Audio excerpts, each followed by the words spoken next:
not in a good way. I gave it to Dustin, he's already given a comments, yeah.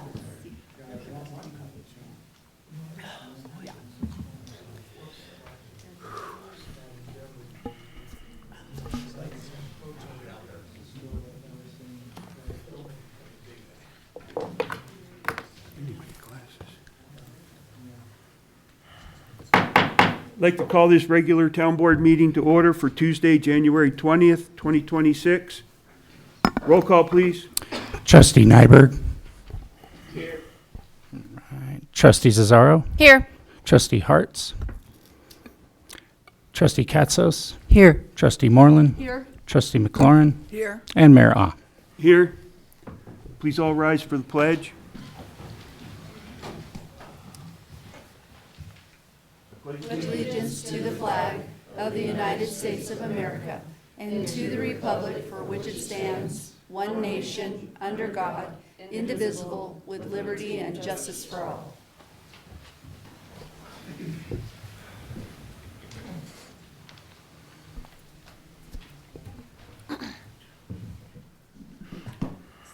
Does the board have any conflicts of interest? No. No. I will, when you come to funding, because I work with Pine River Shares. Okay, for the grant? Yeah. I mean, if I can stay, I will, but I think you call that a As conflict. long as you're not receiving money from them, I believe. Or- Yeah, it has to personally benefit you, doesn't it? Yeah. If it doesn't personally benefit you, then you don't have to worry about it. Oh, okay. No, I don't get money. Like, I wouldn't want to make financial decisions on police officers. Right. Right, exactly. It's a little too close to Yeah, home. exactly.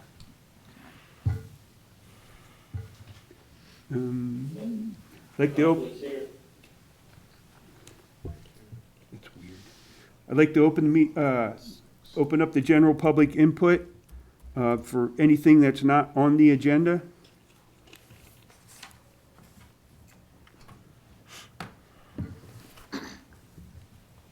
Good evening, Board. My name's Lucy Stewart. I'm resident of Bayfield, and I'd like to thank some of the council members that have been for the community and have done a great job. And too bad we couldn't make this all work and everybody do their job. And also, I am frustrated still with the new town manager, but that will be an ongoing thing. And I hope that when this election comes, that we get some people that will support the community and work for the community and support the community. I'm hoping for all this. It's good to see that people are interested in what's going on in the community. I've had a lot of good conversation with a lot of these people. And so I'm looking forward and hoping we get some positive people helping the other ones out up here. Thank you, ladies.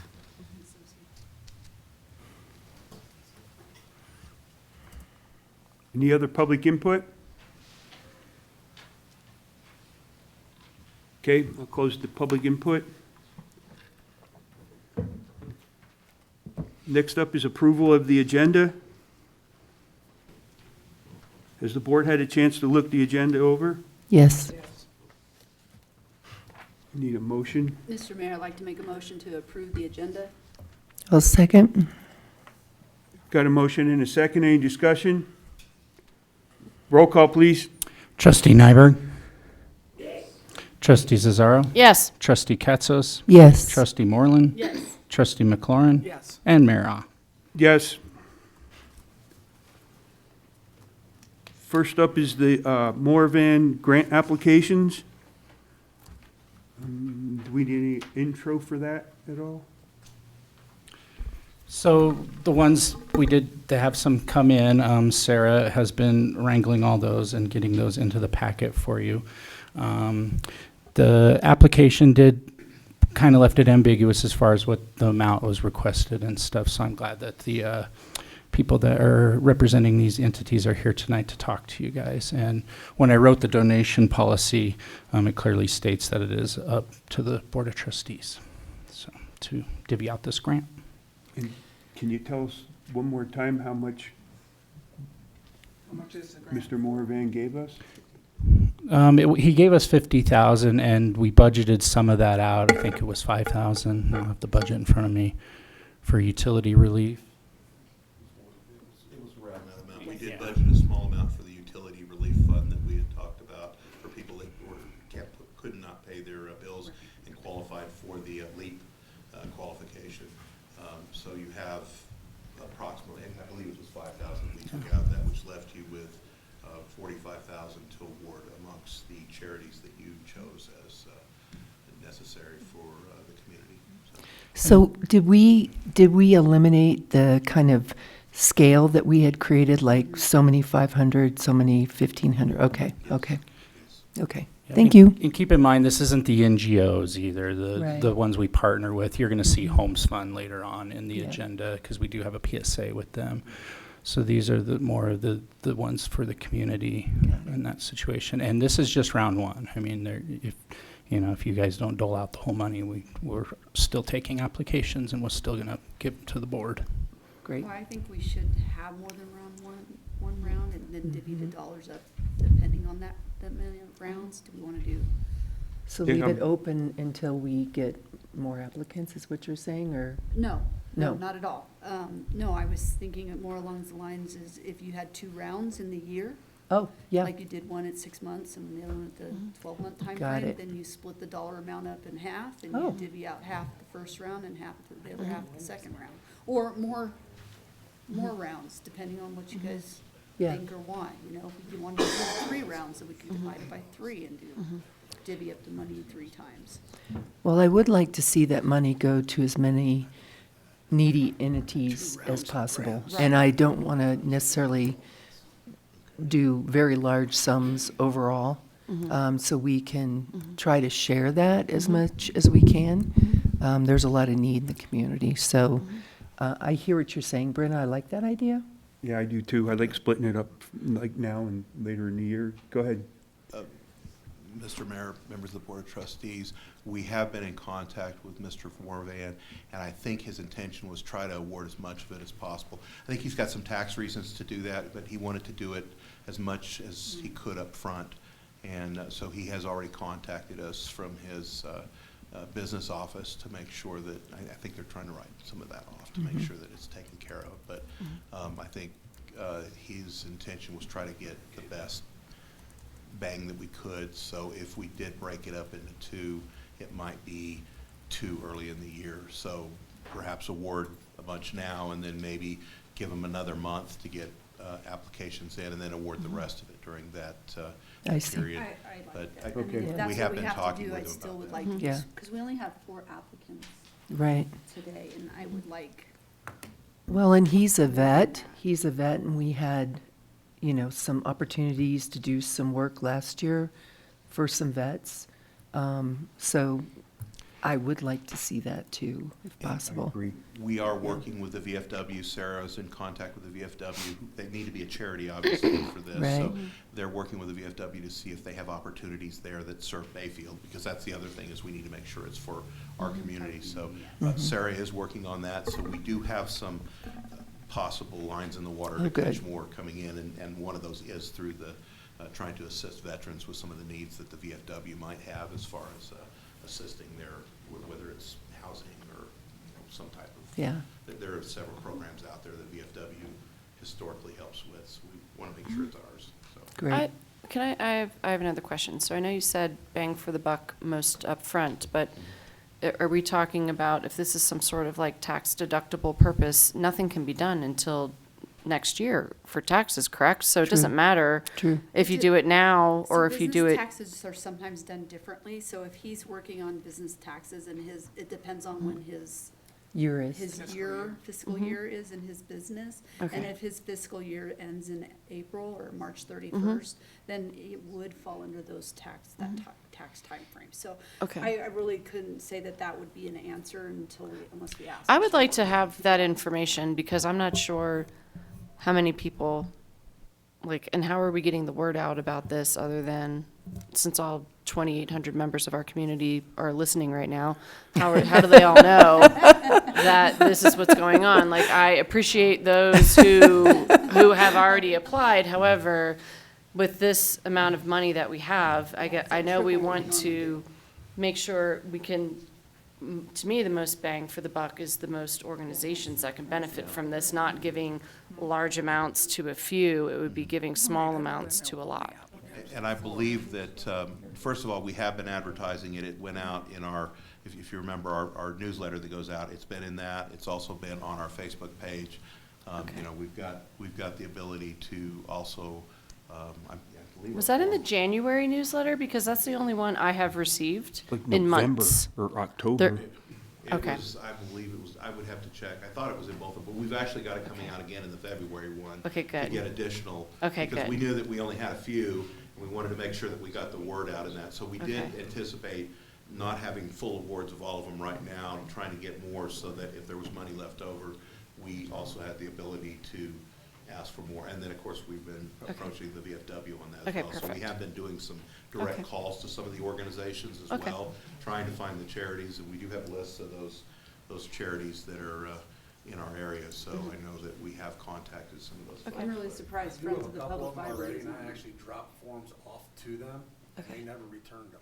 Oh, Okay. Like who? okay. There's been a lot of disengagement too, so Oh. I've given forms to some 501c3s, and they just never responded. Oh. Okay.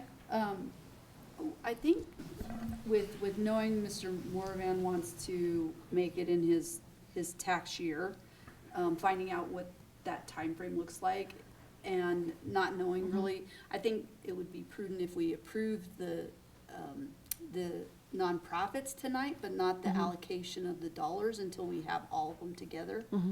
Oh, I wouldn't mind something like that, because Yeah. because if these four I know you applicants are guys the might only want the four, money then we're now, gonna, then we need to disperse it to them, and that's Right. fantastic. But if we have 10 more people come, like, yeah, I wanted to make sure it's as equitable as possible. I wanna hear what people need, because what if it equals $45,000 Right. exactly based on someone just needs $500, someone wants $5,000?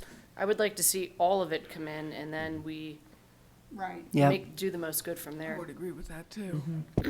Know all the applicants before we Yeah. distribute. Yeah. Yeah, as long as we know before his tax deadline. Right. Well, Yeah. and if we set, say, a second deadline and continue to promote it, we might get, double what we have, and that may be sufficient. Of course, Yeah. you run the risk also, if you run it too late in the year, that you've diluted it down significantly, so that only that there's only small portions of it. And Yeah, I don't wanna do that. I think you want to make sure that it's useful, so everyone's applied for it, and some might not ask for as much as others. So, again, I think that Okay. having that second round and maybe setting a deadline for the end of February might be a good way to do that, and then that way we could make sure that we've tried to reach the most of them. If we get nothing at that point, then you have the four to consider, and you've already approved those four. If you do get some at that point that are additional, you can let them give their presentations as well, and if they, Yeah.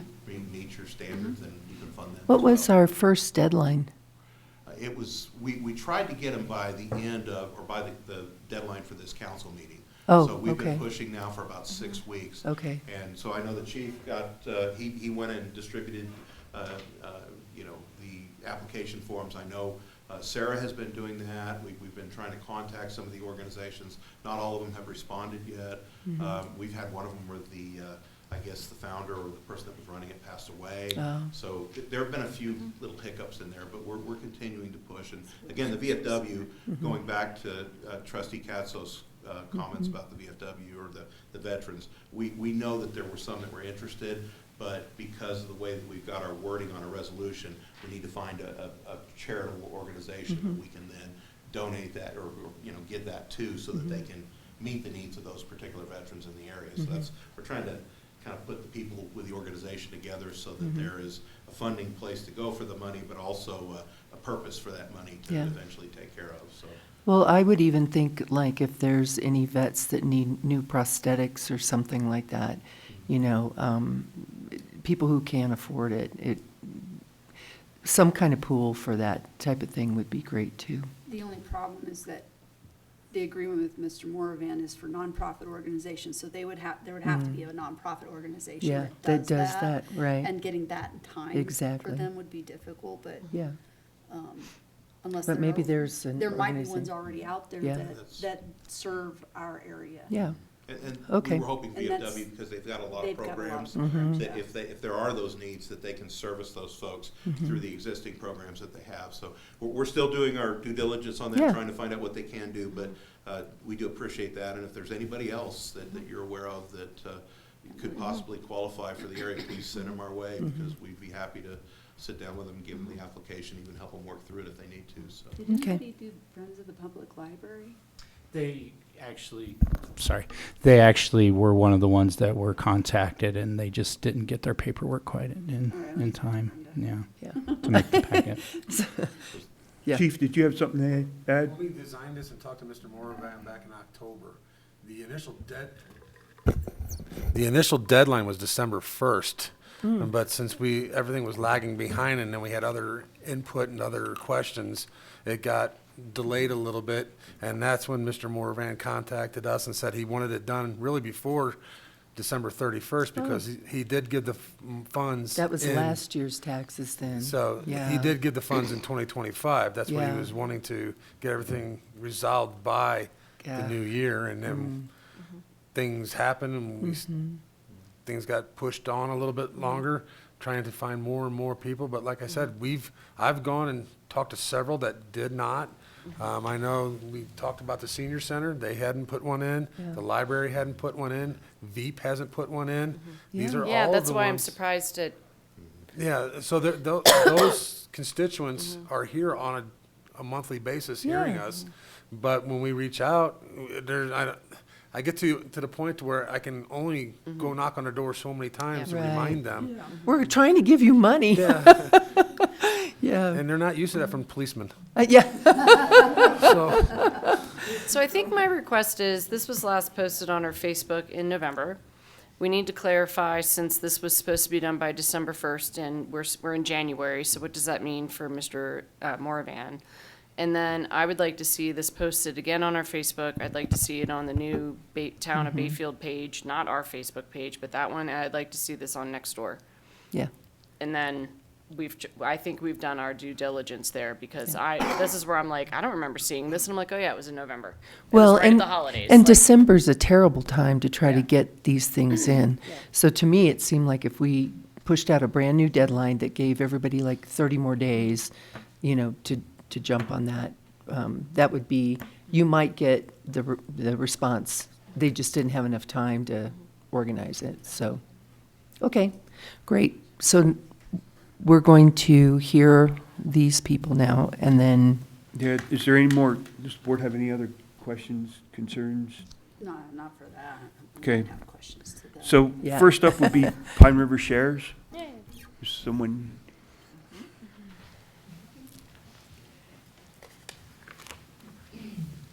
Hi, guys. I'm not the public speaker, so I'll do my best here. I'm Sarah Keene, and I'm co-director at Pine River Shares. Pine River Shares programs provide a critical lifeline to 20% of Pine River Valley residents annually. These residents struggle to make ends meet amid rising costs of living and incomes that do not rise to meet the need. Despite dramatic funding cuts, PRS provided 31,000 residents with food and help with basic needs last year. Our Bayfield food shares serve about 180 households a week with nutritious, shelf-stable foods as well as perishables like dairy products, breads, and local farm eggs. With the addition of our local community food farm, we've been able to provide our neighbors with the freshest local produce possible, even into the winter months. The food they receive is often the only source of food for these households. With the recent shutdowns and benefit cuts, this assistance has become more vital than ever. Pine River Shares backpack projects provide bags of food for 215 school-aged children a week. We gave out snacks to kids at the library in recent years, but with no summer meal programs in the area, we must do more.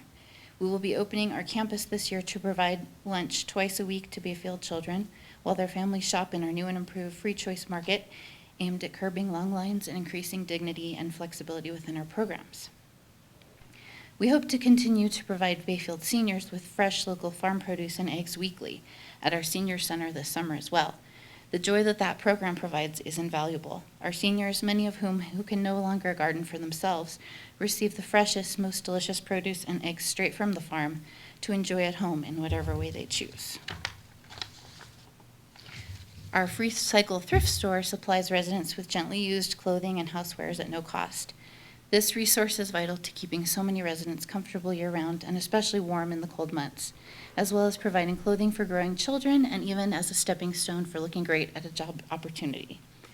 Last year, we also provided over $25,000 in emergency assistance to help residents pay past due heating and utility bills, as well as gas cards to get to work or medical appointments. With the economic opportunities in the area struggling to keep up with the basic cost of living, so many of our families have to work multiple jobs just to cover basic living expenses. We get calls from seniors living in one bedroom of their house because that's all they can afford to heat. Calls from people who have to decide whether to have lights or water that month. Families who are at their wits' end trying to get on top of their mounting bills because they had a medical emergency or unexpected life event. A little help goes so far to relieve their worries. So we are here today to request funding support in two critical areas. Food support to provide the freshest and most nutritious local foods possible to our children, families, and senior population, and financial support for our Bayfield residents struggling with unpaid or late utility bills or transportation issues. We have always appreciated our great relationship with the town hall. Our first meeting was held right here, in fact. People coming together to help their neighbors in any way they could. Let's continue to work together to help everyone in our wonderful Bayfield community not just live, but thrive. Sarah, do you know how much you would request? I think our original request was 5 to 10 for food support and 1,500 to 3,000 for economic relief. But we didn't know it was available, so. You say 5 to 10, you say? And 5 to 10,000 for food support. So it's two parts, it's two parts. Yeah. Yeah. When you say 31,000 Pine Valley residents, do you mean like you served 31,000 times to repeat visitors? Some of them are P, yes. Okay, yes. because I'm like, we don't have 31,000 people in our Visits, valley. yeah, visits for. So I just wanted to get clarity Yeah, around that. visits I for just assistance. wanted to double check. Wow, when did we explode? Well, I know you guys do great work over there, and I have friends that work there, and we're lucky to have you in our valley. Thank you. Is there any new news on your building? It just went up for sale, so we're trying to get together an offer, and by that, we've kind of formed the Pine River Community Resource Center with the Treehouse and Pediatric Partners and us. But Pediatric Partners, or Treehouse and Pine River Shares are trying to go together to buy the building and form a community center. Is Pediatric Partners going in on buying the building? They've been involved in talks, but they would have to be a renter with their school-based clinic status. But they would definitely be It's an staying there. invaluable resource for this area. Yes, Just, yeah. I mean, we've got to find some way to keep it going for everybody. So being the new building was brought up, you're not going to use any of this money for the purchase of that building, are you? No, right now, we're just requesting support for our programs, so they can continue running. Okay. Does the board have any other questions? No, thank you. Yeah. Great, thank you Thank so you much. Very much.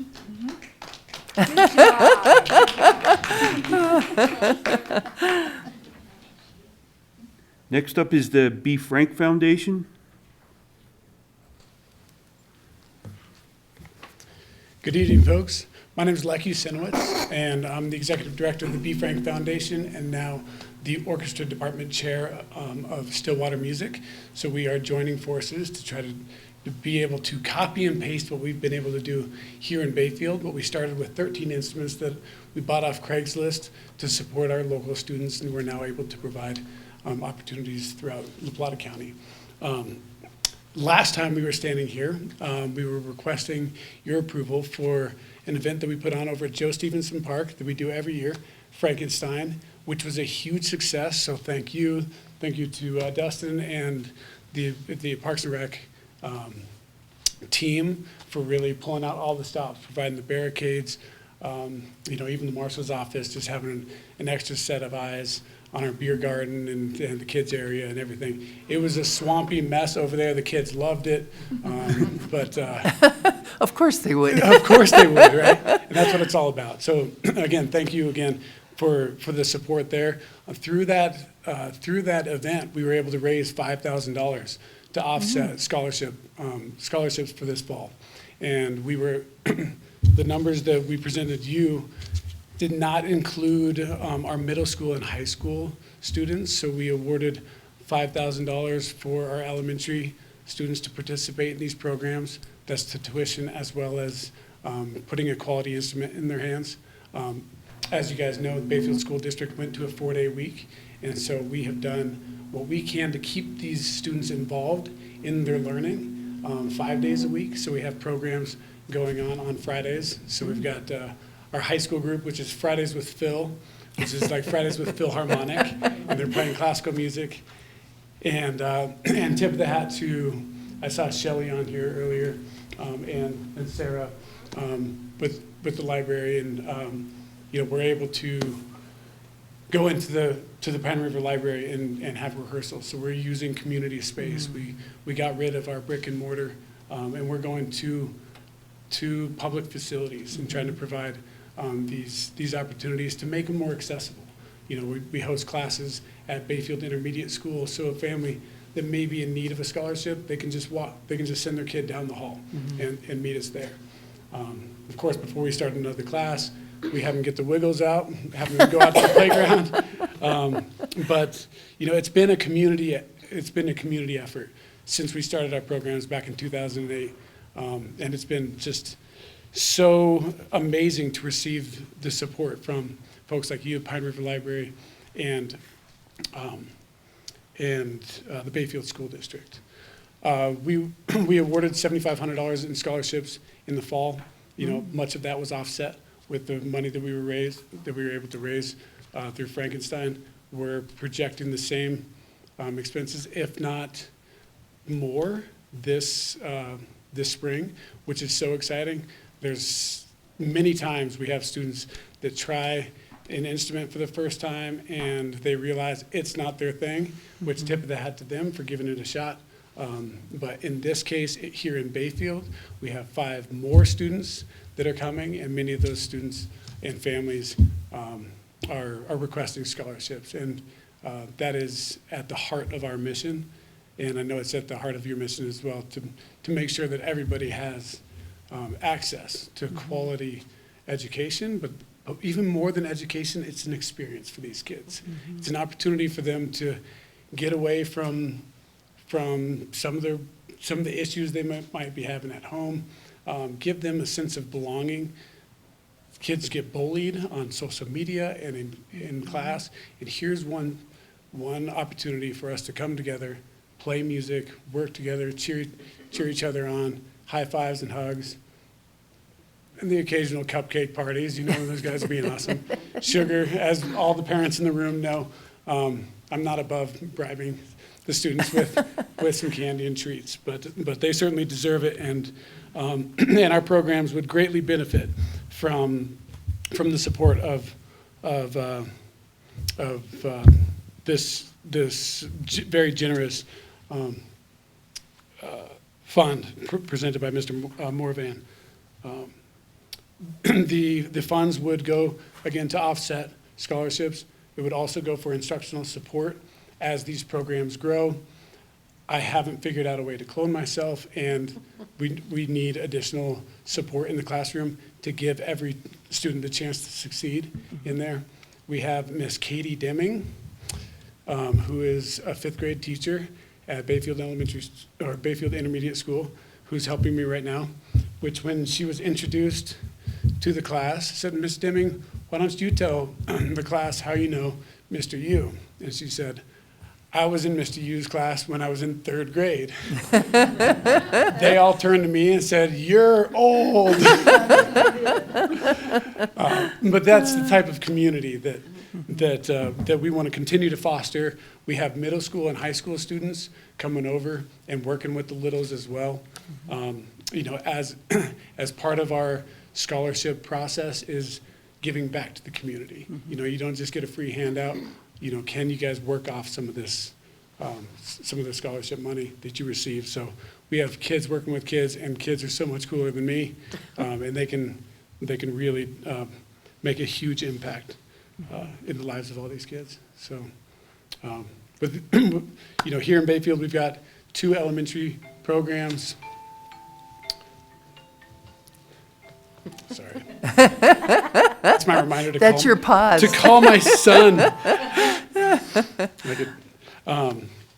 We've got 2 elementary programs, a middle school program called String Beans, and then our high school group as well that will be performing throughout the community.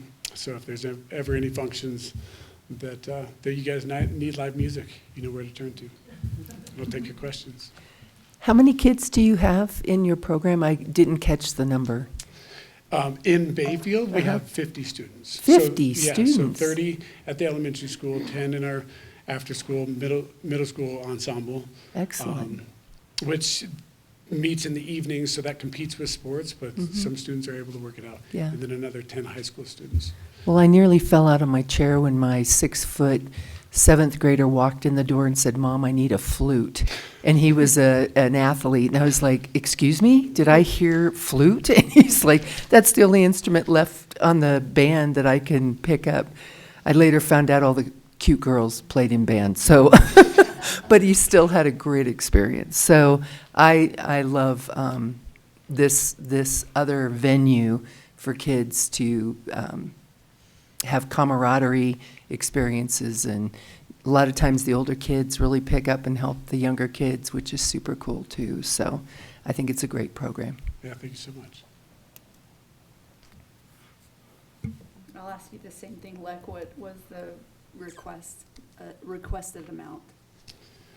I mean, I'd like to go high. I'd like to go with 10,000, and that would help to offset what we were able to do in the fall. But as we go into summer months and keeping students involved, we work closely with United Way and are working on a transportation system for students to have access to some of our summer camps as well. And we're in the process or they piloted a transportation system that went from Forest Lakes and Bayfield to many of the programs that were offered here in Bayfield as well as Durango. So we would like to see, or we hope for 10,000 to offset the 15 that are projected for this year. You're welcome. Thanks. Any other questions? Thank you. Thank you for your time. It's a good Thank program you. you got. Next is Southwest Colorado Humanities Roundtable.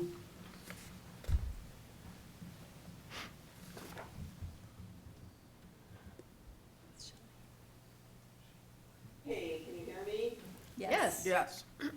Hi, my name is Shelley Walchak, and I'm the director of the Southwest Colorado Humanities Roundtable, or for tonight's purposes, let's just say the Roundtable. Thank you for the opportunity to apply for funds from this grant program, and thank you for allowing me to join by Zoom. I would really prefer to be there, but I have to say Arizona is quite nice right now. I'm impressed that the Moravan grants have funded such a variety of initiatives in our community, and hope that you'll see the benefit in investing in our nonprofit. The Roundtable Partnership was founded in 2017 with the help of our statewide humanities organization. At the time, I was the Pine River Library Director, and we needed more visibility as we went into a mill levy campaign. So we created the Roundtable and closely aligned it with the goals of the library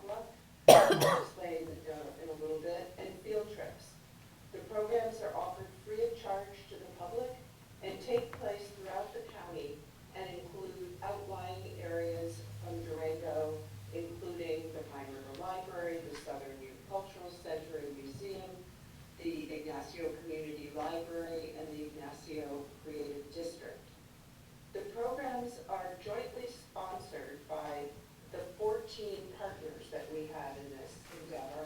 Each partner creates their own program in their own location with the help of the other partners.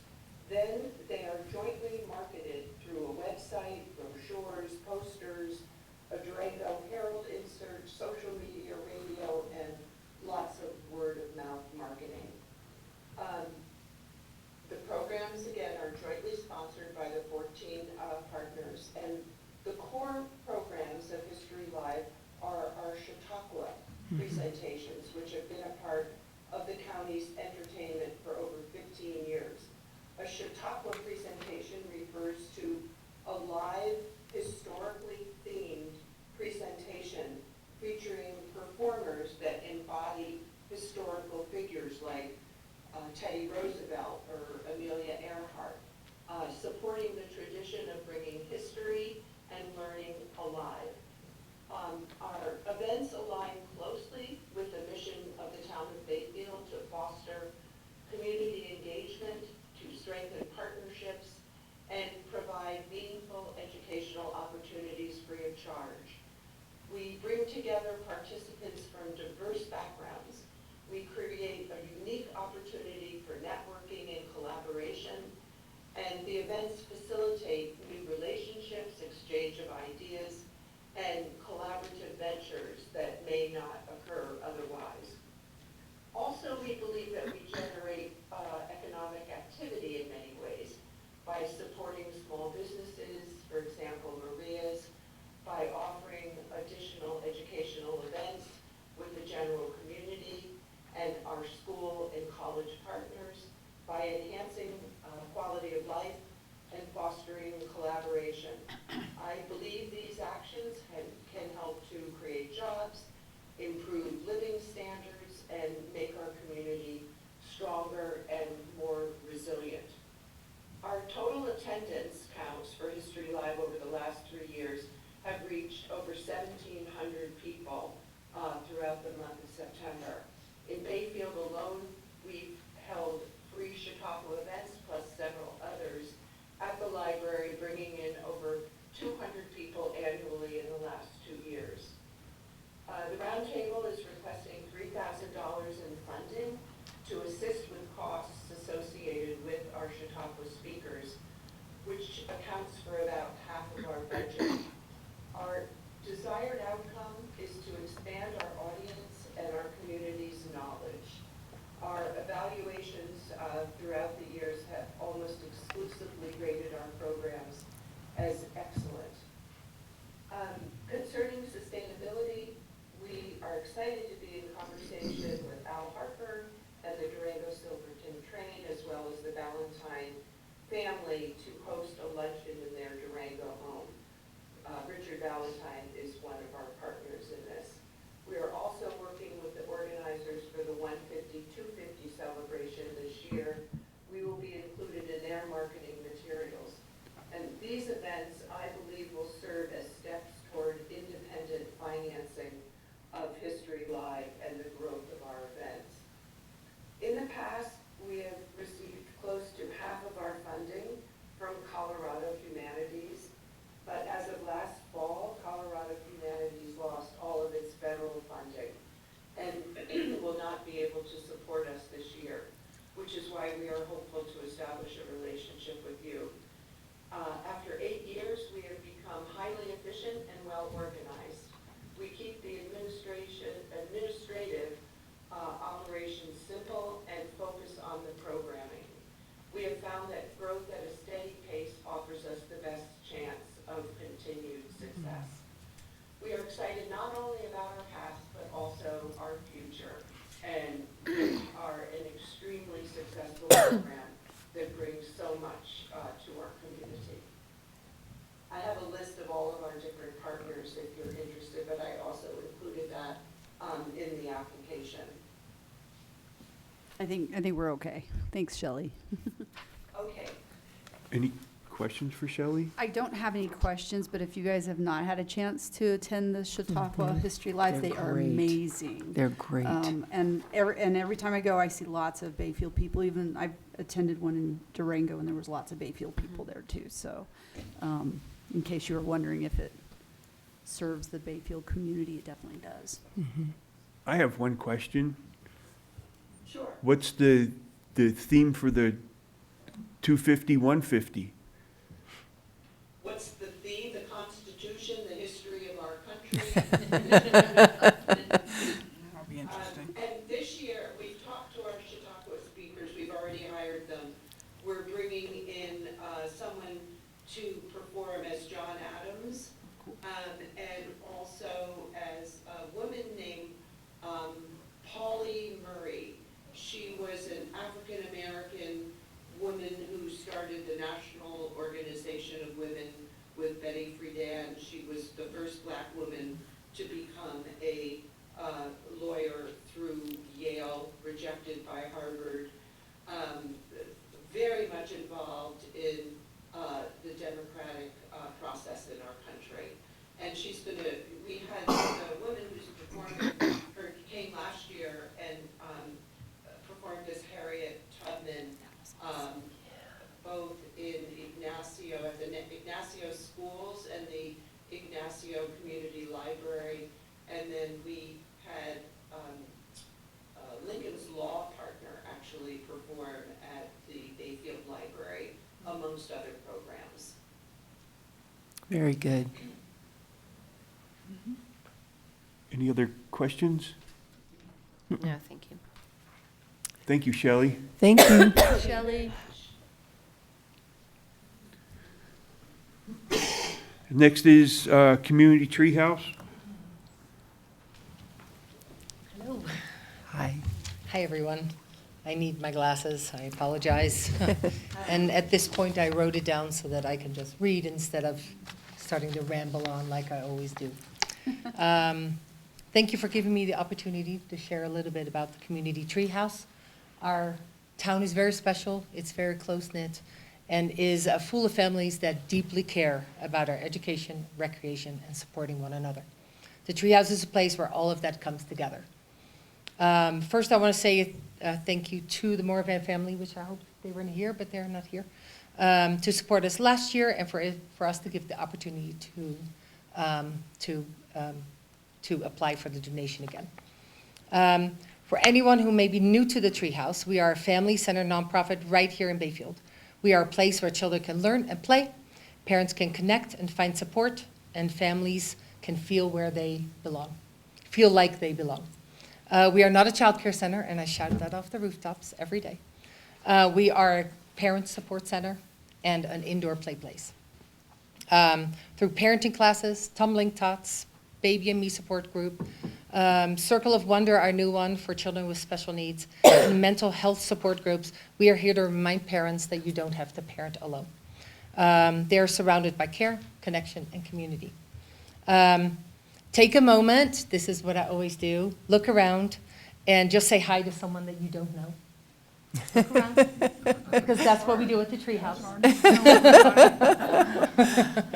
We call ourselves the cheers of Bayfield, because every mom that comes in with a little one, it's like, hey, Billy, hi, Lisa, and it's kind of our joke.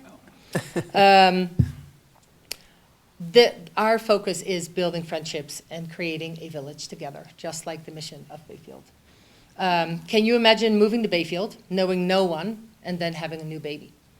How isolating that would feel. And then, through the Treehouse, you meet other parents, you feel like you belong, you can ask questions, you cry when you're overwhelmed, and you go for a walk with another mom. Friendships are formed, families grow stronger, and when families grow stronger, so does our community. Do you remember walking into your preschool classroom and not knowing anyone, that feeling of uncertainty? Now imagine looking across the room and see your best friend, a little friend that you've played with all year. Oh, gonna get all emotional. And sat next to you during story time and played with it at the Treehouse. That right now, this is the year that we have just done a huge turnover. We've been open for 6 years, and all these kids that have been with the Treehouse are now at BEEP or out of kindergarten. And our teachers at BEEP have shared with us that the Treehouse kiddos arrive more connected, they already have friendship, they have a sense of belonging, and are more comfortable and confident in a group setting. That early connection makes a difference, not just for the kids, but also for the classroom.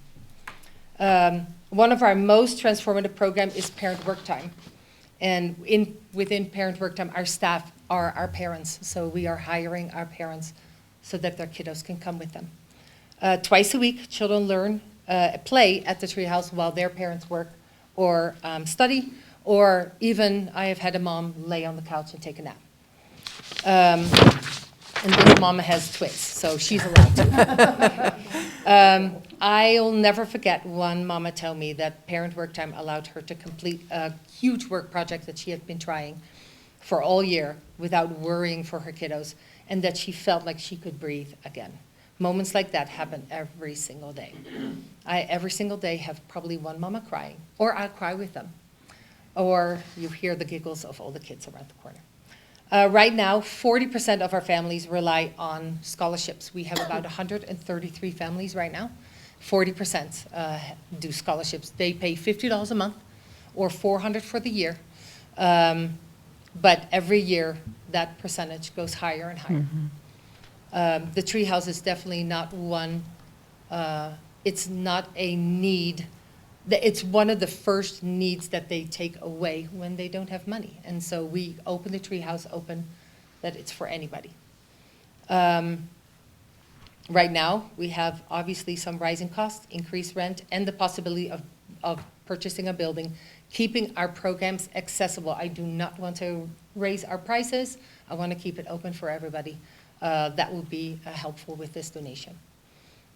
Support from the Moravan Foundation would allow us to continue offering scholarships and parent work time, keeping the treehouse safe, nurturing, and inclusive for children and family. It ensures children that they can play, explore, and learn, and parents can work and grow and feel supported, strengthening families and the Bayfield community as a whole. Every day at the treehouse, I see families laugh, share, and grow together, exchanging phone numbers or going for a walk. With your help, we can make that sure that continue, that no child or parent is left behind or left out, and that Bayfield remains a community where everybody has an opportunity to thrive. Thank you for believing in families, in children, and the future of Bayfield. Thank you. Thank you. Any questions? The same as everybody. What Yeah. dollar amount are you requesting? No. For me, it would be about 8,000 to 10,000 because we are losing a grant coming up, and that would be a huge cut in our budget. Okay. Any other questions? No. Thank you. Thank you.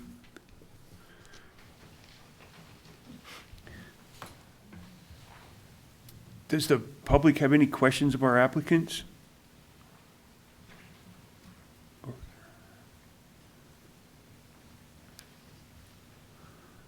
Phyllis Ludwig, 9205 County Road 521 Bayfield, as you all know probably by now.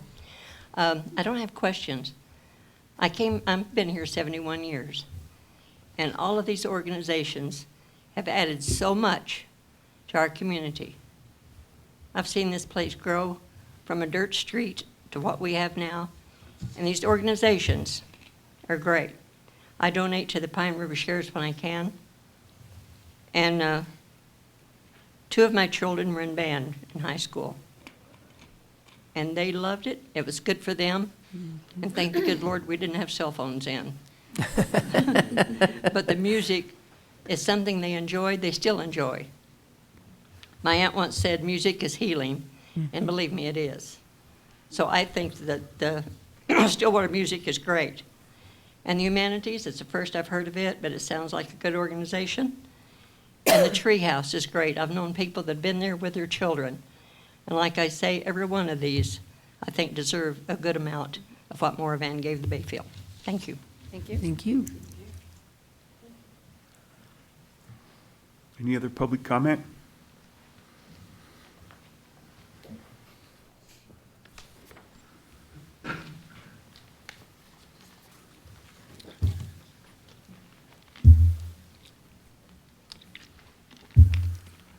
Excuse me. David Black, 606 Buck Highway. There's not a program here that doesn't deserve all the money. True. my kids, our grandkids, have participated in the treehouse when it was first initiated. And she got a lot out of it, I'm sure of that.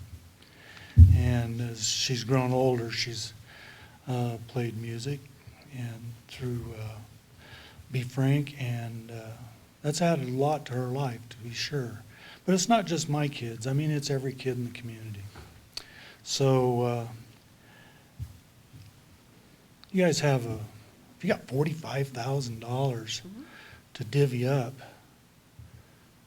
give $10,000 to each one if you can.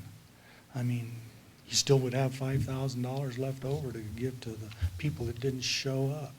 You guys have a good evening. Thank you.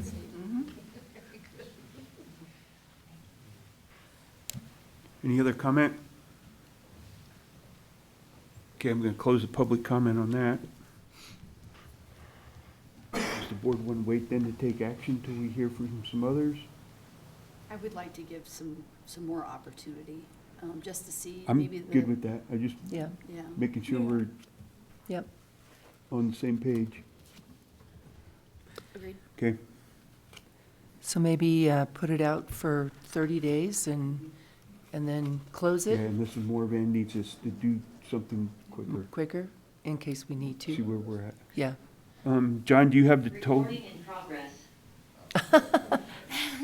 But honestly, duly noted to the 4 applicants who are here tonight. Yes. So please know that that will also be taken strongly into my consideration Yep. of how we divvy out the funds. Well, I think we should vote on at least allowing them to partake, just not the dollar amount tonight. Oh, yeah, no, Yeah, 100%. absolutely. All of them. Yeah. I That thought it was the- a given. We have to vote Yeah. on this. You all Need a are motion? winners tonight. I'd like to make a motion that all 4 of the applicants be considered for the Moravan grant. But the divvying of how much that amount will be at a Future meeting date. further down the road. I'll second. Got a motion and a second. Any further discussion? Roll call, please. Trustee Nyberg? Yes. Trustee Zazzaro? Yes. Trustee Katsos? Yes. Trustee Moreland? Yes. Trustee McLaurin? Yes. And Mayor Ah. Yes. Do you have totals for what everybody was asking for? I do have those totals written down, and just to be clear, we're looking at giving the month February, and maybe at the end of February, since it's a short month, if that's the board's intent. Yeah. We'll put that down as the deadline in our advertisements and Okay. get out there and see if we can beat the bush and maybe get a little bit more. I Okay. think that's the intention of the board. Thank you, sir. Next up is the public hearing for Clover Meadows 8. Thank you. Thank you all.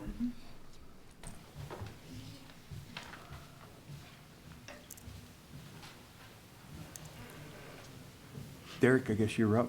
I think so. Derek Slocum, Town Planner. As you mentioned, it's Clover Meadows Phase 8 sketch plan. The property's located over there near 750 Orchard Drive. It's been through the Planning Commission a few times. I caught it personally the first time in December.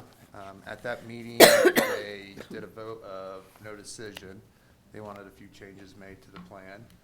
So they did come back with a number of changes. And at last week's Planning Commission meeting on the 13th, they did approve 7-0 of this sketch plan. So this, the area is 5.6 acres. It's currently zoned multifamily residential. It's also currently vacant. Surrounding this property, it's R10 single-family residences there to the south, the Orchard PUD multifamily to the west, the Bayfield mobile home park to the east, and some industrial to the north. The future use is proposed to be townhome development with 59 units in 10 townhome buildings. And this is actually down 10 units from that last proposal in December. They were proposing 69 then. So that means that the proposed density has gone down from 12.3 units per acre to 10.5 units per acre. The updated plan has 143 off-street parking spaces. That includes garages and parking areas. It's up from 138 spaces. And 56 on-street spaces, which is up from 43. There is no on-street parking there on the private lanes there between the structures. Orchard Drive and Sunflower Lane will be public roads with the 60 feet right-of-way. This is, I guess, the first that you guys are seeing it, but there has been an increase in open green space, and a playground was added. There wasn't a playground on the original plans. For the comp plan review, multifamily uses in this area, such as townhomes, as we're talking about here, they should average approximately 20 units, residential units per acre. This proposal is for townhomes that are proposed 10.5 units per acre. The proposed density falls right there at the average densities for the comp plan's recommendations. The comp plan also recommends that we should facilitate a variety of housing types through various land use classifications. We need to incorporate flexibility in the land use regulations to encourage land uses and development that meets the goals and objective of Bayfield. We need to diversify the housing types to meet the changing demands of the population and to develop housing options for all income levels. If you look on page 7 of the staff report, I'm not quite sure what page it is in the packet itself, but. Say 7 at the bottom. Yeah, page Okay. 7 at the bottom. It's of the staff 27. report. We did prepare some recommendations, so action A would be to recommend approval of the Clover Meadows Phase 8 sketch plan with the following conditions and findings. And I can read through those, but they are right there. Then we went to alternative action B, which is straight up denial of the sketch plan. And then action C, we can continue this, we can table this if need be. So we do recommend that the Board of Trustees approve the Phase 8 sketch plan with the findings and conditions that are stated in alternative action A. The applicant is also here, so I say we give him a few minutes to talk about his sketch plan. And then some questions can be asked of staff and the applicant after that. Okay. Yeah, let's go ahead.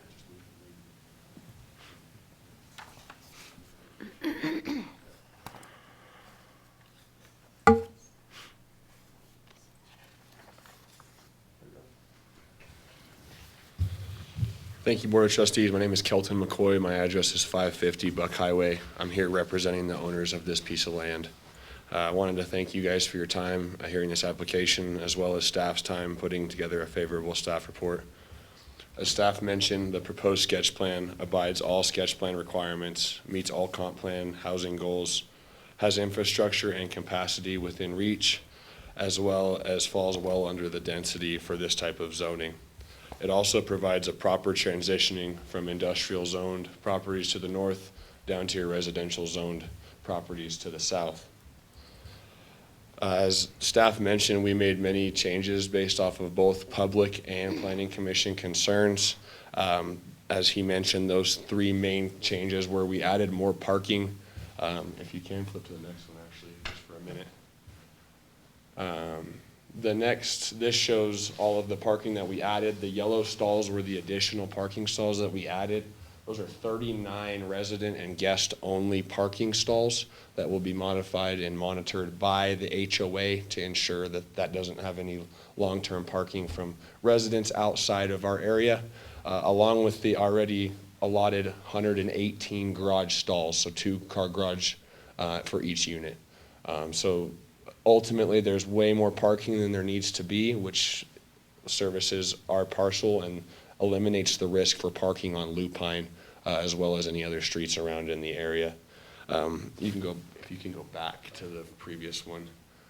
Up, you can go up, yeah. All right. I just not wanting to do Oh, it's all right. In doing that, we also reduced the density down to 59 units and added more green spaces. You can see the park iteration there, as well as a dog park open space in the northeast portion of the development. There were concerns for the public and the planning commission on parking on street and the widths of that and some congestion around the town. However, the town of Bayfield recently, or not recently, adopted design codes, which requires a 60-foot right-of-way, 36 feet curb to curb. So this road that we're proposing here has way more than enough room to service the parallel stalls on the west and south side of Sunflower on the perpendicular up and down road, and then Orchard on the horizontal. Can you scroll down some more? Just to show you guys an example of the difference here, the bottom is a cross-section of an existing road, all of the existing roads in Bayfield, Lupine, Orchard, Sunflower, and then above that is the road that we are going to be proposing. And as you can see, there's a 4-foot difference on both sides of the center line, which allows for appropriate parking and appropriate traffic flow. If you go to the next one, we have a pretty good little picture that shows what that would look like. So even though we are in our sketch plan portion, which ultimately is supposed to review, our zoning and our ability to obtain utilities, which obviously is all there, we also did a drainage plan as well as a traffic study. Under our traffic study, the town of Bayfield engineers reviewed it and warranted no improvements on our Orchard and Clover intersection with the addition of these 59 townhomes. As a part of our conditions of this approval, we are okay with paying the improvement fee that's associated with the Bayfield Parkway and Clover intersection. We know that that's a potential situation down the road. In conjunction with staff and the unanimous 7-0 Planning Commission decision, we encourage that the Board of Trustees approve alternative action A, and we as the applicant are okay with all of the conditions and the findings. I do have my engineer here with me tonight. He is on a little bit of a tight schedule, so if you guys have any technical questions in specific, he's more than happy to answer. We feel like this project can really service and fill a much needed gap in the workforce housing that is prevalent in the town of Bayfield. So thank you guys for your time. I appreciate it. That actually was one of my questions is whether or not the properties were going to be any kind of affordable housing or workforce housing. Do you have any idea of that at this point, or? Well, ultimately, I mean, with density and price, the more density that we can add, the cheaper that each lot will be. Right, Obviously, we're not entirely sure where the market will be when this comes, but we do know that at this square footage and at this density, that it will be a more obtainable option than what there is, around the town. Okay. Yes, ma'am. So in the packet, Derek, there is a master stormwater map that shows the flow of the stormwater. And I believe it was based on the first sketch plan. Can you pull that up? So we actually have an updated Yeah, that's what I'd like to see. Yeah, so that's because the one in there is, the pond doesn't even look right. Right, yeah, no, and that was, so we updated it, and that's the last. That's the last condition, actually. It is the last condition of our approval, and we've actually gone ahead and already done that, so it's the last picture when you get a chance, Derek, here. It's not in there, but no, that wasn't an added condition. Oh, here we go. Condition E, applicant should revise drainage reports to reflect changes made and approved to the sketch plan. Scroll all the way to the bottom. So do you have the new one We do. It's that right here. shows the drainage? There's some more iterations. We can come back to that if you guys would like. Here's the new drainage plan. Yeah. I'll let our engineer, Chris, come up here and talk a little bit on Yeah, that. that'd be great.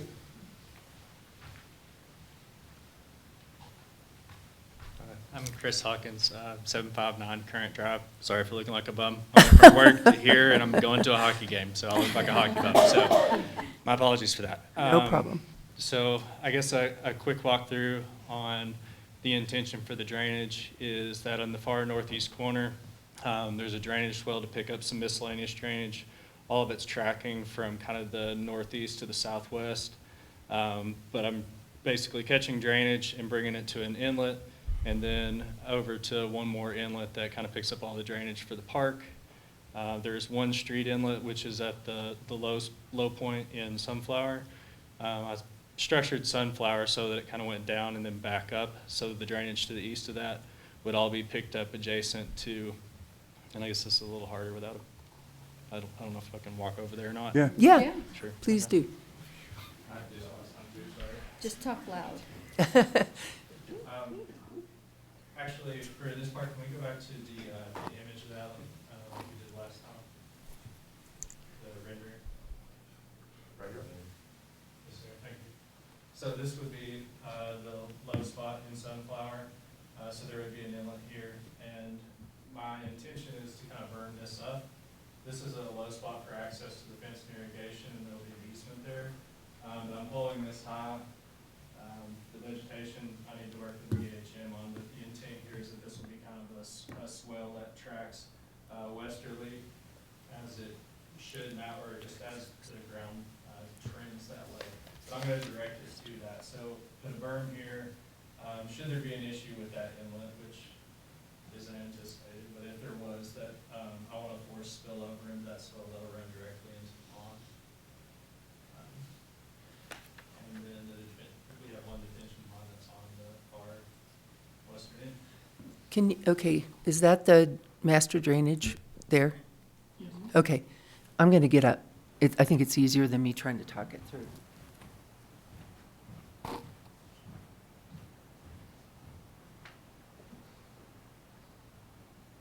So here's a detention pond here, right? Okay, so when I was looking at this original map, there's several feeders into this detention pond. And then the way that it looks like it represents is that it's supposed to feed to here. And then there is it runs like through one of their homes where the flow is.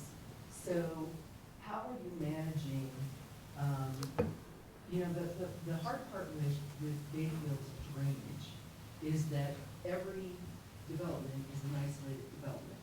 And so you're kind of responsible for your drainage in your development, but the impacts that we're seeing consistently now for the last, 4 years that I've been involved with the town, is that the discharge from each basin into the next basin is where a lot of the problems are. So explain to me how this is connected to this basin and then further downstream. Yeah, that'd be great. Okay, so the intent, as far as the master plan is concerned, the northern section, again, there's a couple of detention ponds up here. A few of them are really, they were retention ponds that do not have outlets to them. This one does. So that outlet comes out onto this clover parcel here, and we're basically taking a flared in section outlet that's existing, and instead we're going to have a structure to replace that, and then piping across. So we're taking all of the outflow from that, and we're bypassing the site. It isn't going through this detention pond. So we're bypassing to the existing drainage easement that's in the Orchard PUD. And then for all of our site, we're catching flows in the street here on Orchard, here Lupin, and then to the drainage areas on the east side. And we're bringing all of those to our pond. So the overall intent is that we're bypassing the existing drainage from the north, which currently is running through a swell that comes down here into this drainage easement and down. So we're not increasing or decreasing anything that's happening from the north that's going into the existing detention pond in Orchard PUD. What we are doing is two things. One, we're taking all of the stormwater from our site and we're reducing the proposed condition 100-year storm down to an existing condition 5-year storm and releasing that at the historic discharge. So if anything, the intent is to reduce drainage that's going to Orchard PUD's detention pond from what's happening right now. So when you say it's going to drain away from that pond, the proposed pond, it's going down to the pond that's across from the elementary school? Is that where that drains into when you reroute it?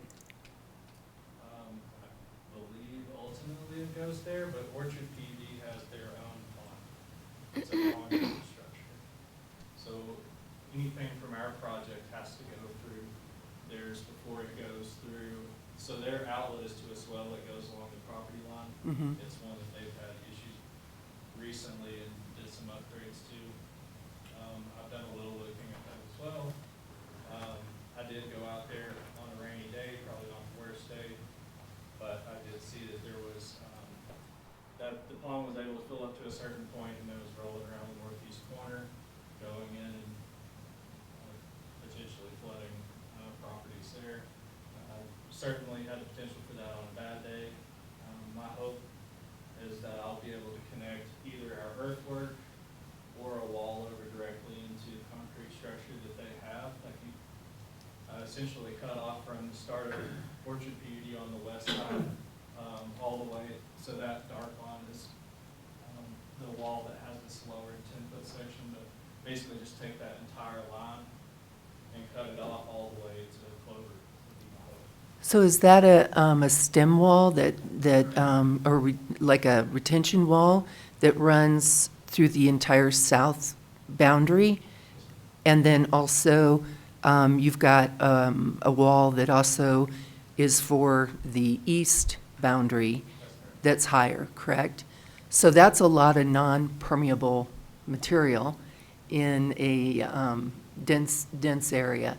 So I understand that the stormwater engineering for the state hasn't been updated to meet the climate change challenges.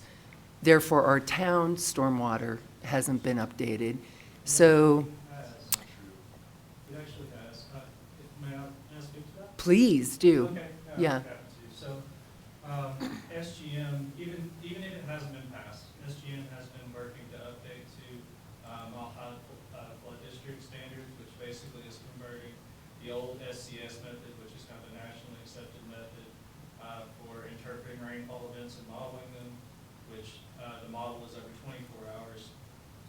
Mile High Flood District in Denver has been building a modified model of that compresses it into 2 hours, trying to simulate, instead of more of a standard kind of East Coast rainfall event, that would be more in line with monsoons. So they've done quite a bit of data tracking with that. SGM has been rewriting the manual and reassessing the entire master drainage plan for Bayfield. I've looked at that and I've been working with them. We're going to be using those higher rainfall data. Mhm. So we'll have a larger detention pond than what have been done in these other adjacent subdivisions. Okay. I was looking at the stormwater guidance, and I believe this is dated May 24th, 2020, or 2017, and I'm not sure where this storm drainage system that came, did this come out of our land use code, or did it come out of our comprehensive plan? This one here. This was in the packet, so you guys provided this. This was in the packet. Not our comp plan. What page on the packet? Well, it's, What's the bottom say? the bottom says it's 26, and it says it's ordinance 408. And it says storm drainage system 5.0, so it's got to be in our land use code. Would that be correct?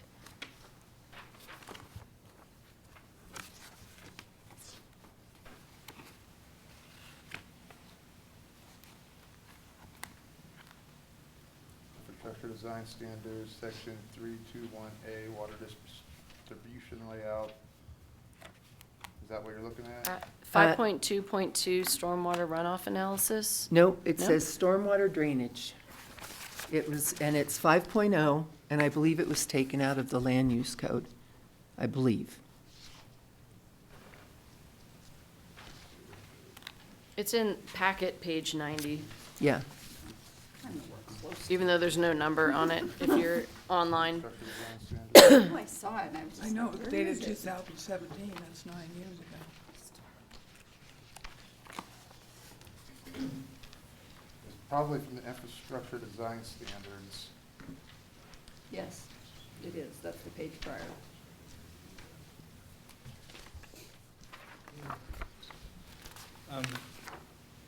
And I I don't know if it's my turn to speak on this. But, Absolutely, you can. Just in general, so SGM being the town's engineering consultant, I know that they're in the process of updating all this to higher storm data. We're already in compliance with what that would be, which is higher than if it is still the existing code. So we will be exceeding that, and SGM will be reviewing all of my findings, my drainage data. So whatever we have will, regardless of what the code says, I will be either meeting or exceeding that. Yeah. So even if they don't require it, I'm not going to change that. We have had several residents affected by stormwater. Yes, ma'am. And even though those residents were told that the stormwater infrastructure was meeting the state and the town code, they're still being negatively affected. And so Bayfield, the town of Bayfield, knows that it has a problem. And we kind of keep approving these developments, knowing we have a major problem. And it becomes isolated within each development, but each development is having a downstream negative effect. And so I'm not anti-growth. I think this looks like a really great project. But I am really concerned that we're putting the cart before the horse. We are not first fixing our citywide or townwide major issue that's everywhere in this town, and we keep adding more developments. So I wish that there was a way to do them simultaneously, and that would make me feel better, because as we appease the developers, we're not taking care of our residents, and that really troubles me. So, it makes me feel somewhat better that, you're using a better standard, because this standard, as of 2017, we've had 3 major events that have negatively affected our residents since this. So I'm concerned about the timing of this. My hope truly is to improve that. I guess I could tell you what I told the planning commission, which is, this is my first detention pond in Bayfield, don't kill me yet. No, it's not you, and it's not directed at you at all. And, yeah, and as far as experience goes, I have a lot of experience myself. Like, I've done 1,500 acre developments, and I've been solely responsible for the stormwater with that, working with AMAC Foster Wheeler, and then Wood PLC out of Scotland. So, I've done pretty significant work with this, dam decommissions. So my hope is that you're in good hands. And even if you're not, I have other peers that'll be reviewing it, and SGM will be reviewing it too. So, So I do have a question. I'm Yeah, go sorry, ahead. just to make sure I understand. So the pond north of this subdivision goes where the dark blue dotted line is. Is that correct? It will be piped, yes. It'll be piped for that. Yes. And then your pond that you have planned, where does it drain to? Or does it? Is it meant to just hold the water there, or is it meant to ever drain it's out? meant to drain. Okay, I couldn't tell in your schematic where. Okay, so the Orchard PUD's pond is right here. Mm-hmm. And then they have this existing drainage easement that's coming through. So our intent is, this is already being piped at the outlet. So I'm gonna continue the piping here across the street, and it's gonna go through that easement into that pond. Okay. Okay, so for our outlet, the outlet structure is right here, and it's piped across, and this is a kind of a wing wall outlet that's gonna be just above that pond, so it's gonna go over and go into the pond. And then again, as far as the drainage rollout here, we'll need to work with Orchard PUD. I have every intention of doing so. My hope is that we can have this connected so that this is fully cut off. But our stormwater will be cut off by this point. So that blue line that's tracking, at a minimum, I can get grade without a wall to there. My hope would be that we could connect that piece and just cut it off, which forces water to go through the outlet structure for Orchard. So this is mostly like clay soils, so what kind of material are you going to bring in for those soils? There isn't material needed to bring in for those soils. Really? None of these ponds are based on The geotech document that I read said that using the existing material would not be recommended because of the clay. Well, if we need to import soil, we can. I'll work with the geotech to see what they recommend. Yeah, that's what I read in the report. Typically, clays are used for burning, so they don't, because they don't permeate. So I'll talk to the geotech. I was gonna say, how's that? 'Cause clay doesn't permeate, so Yeah. it makes sort of more sense to use clay than other. A lot of times, Something else. you'll see structural fill on the outsides to maintain riprap over the outsides, and then we'll have a clay layer that runs down the middle to keep them from permeating, so that the dam functions where water kind of traps through the soils up underneath it, so. Yeah, it says that they recommend that it should be imported granular soils. The clay soils found throughout should not be used due to the expansive nature. That's what the geotech report says. Okay. Okay. And if possible, I want to go to a concrete wall anyway, but we'll make sure it's dry. Okay. And then will you be using deep foundation systems for the buildings? Outside of me, I'm not a structural engineer. Okay. We're also in our sketch plan, so we're not entirely sure on a lot of that stuff. I mean, we're in sketch plan review. Okay. Well, in reading the geotech, these are their recommendations, so. Understood. And we'll yeah. work with them when we get to the point, but we don't have that Okay. answer yet. Okay. And then one other question. What are you doing to create some kind of barrier between the north boundary and then the industrial zone? Are those people that are going to be on the ends there looking at an industrial area, or are you going to somehow landscape it to make it more appealing? It would be landscaped. It would be landscaped, landscaped where possible. Yeah, I think the images would probably showcase that the best, but we're working with DHM Landscape Architects out of Durango that are helping us come up with a landscape plan. Okay. And then there was one other comment by the fire department that they're quite concerned about being able to get fire engines in and out of there. How are you guys addressing that? Because the internal units, that, how's that going to be addressed? They've addressed that. I was going to say, we're definitely happy to comply with anything that they ask of us. But this time, I mean, we went with a preliminary meeting through fire already and got written tentative approval for what we were asking, made fire hydrant moves and everything to accommodate everything they asked for, so hopefully we're good. Okay. Well, in the packet, it seemed like that was still an outstanding concern, so I just was wondering about that. We'll be sure to follow up with them.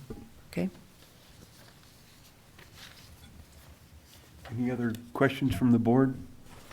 No, Kat asked mine. Thank you, Kat. Yeah, You're thank welcome. You, Kat. You're You're very welcome. thorough. Like that. At this point, I'd like to open it up for public comment. Thanks for your time. Thank you. Ryan Blanchard, 627 Louisiana Drive. A couple of quick questions. Looks like a nice project. My questions are 59 units. Parking has been addressed somewhat, but where are all 59 families going to park boats and trailers and campers and things? I'm not sure. I mean, I live in Mesa Meadows, and there's campers and boats all over the place. How is that addressed in this plan for the residents to deal with? They would still have to, we've recently started a code enforcement, and so those campers and trailers that are parking on streets, they're actually not supposed to be parking on the streets. Well, where else are they going to park? If you have a camper or trailer, then you might have to rent a storage unit. Will they have to rent storage units Yeah. for their boats and campers? Yep. And Yeah, so there's no property set aside. Some of the subdivisions have like areas where the. Right. Okay. And then, can you go back to the drainage slide?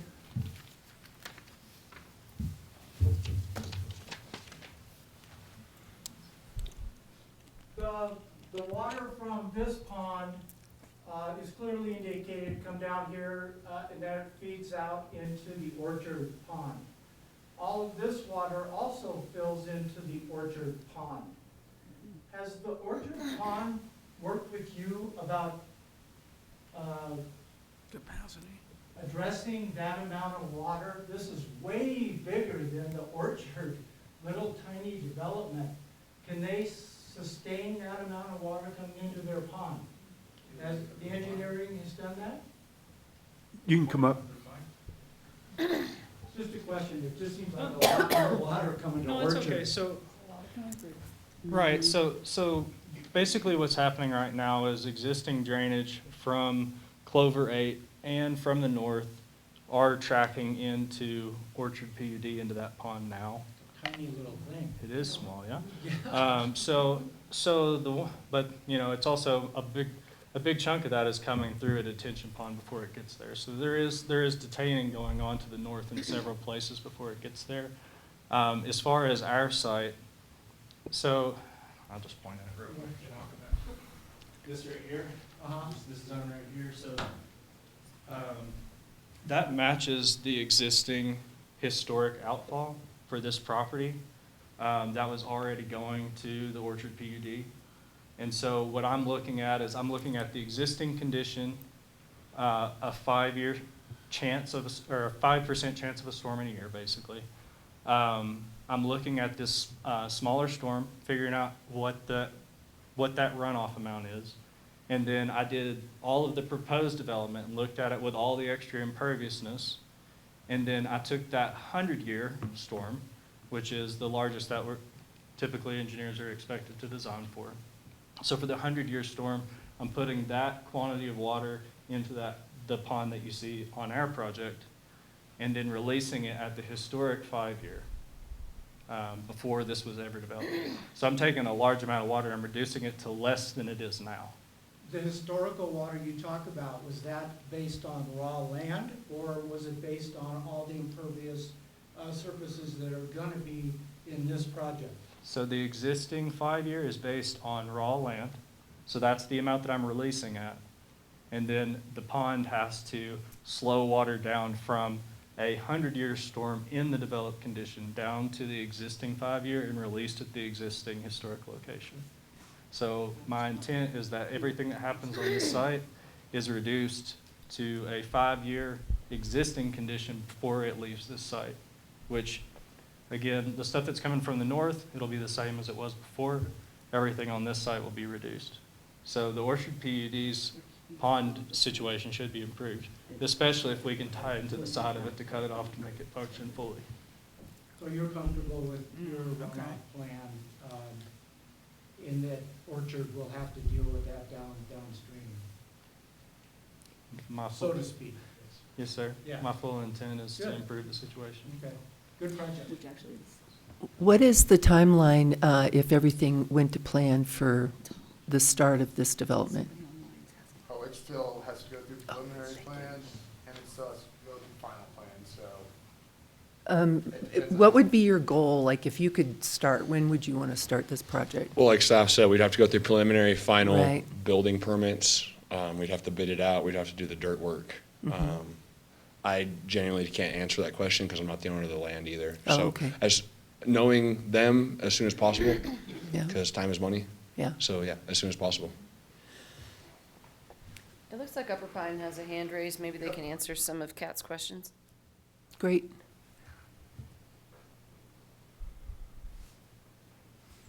Hi there, Chief Evans here, Upper Pine River Fire Chief, for the record. Thanks, Cap, for asking the question. When we initially reviewed these plans, we realized there was going to be some very tight alleyways, or essentially roadways, in this project. We have since adjusted our tactics to a fire tactic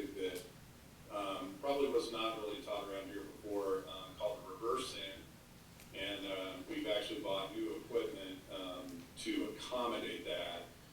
We would never commit a fire truck down into the middle of these roadways just because they're going to get heat and bubble with paint on it. So what the crews have been taught and already been trained on is a reverse out where they drop an apparatus called a blitz fire at the end of the roadway or in the middle of the roadway where the fire was, and then reverse out up to one of the 3 hydrants that they'd already agreed to with us.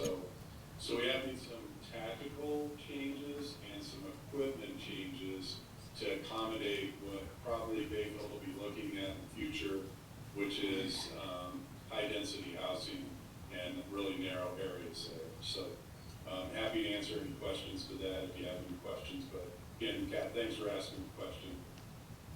Thank you.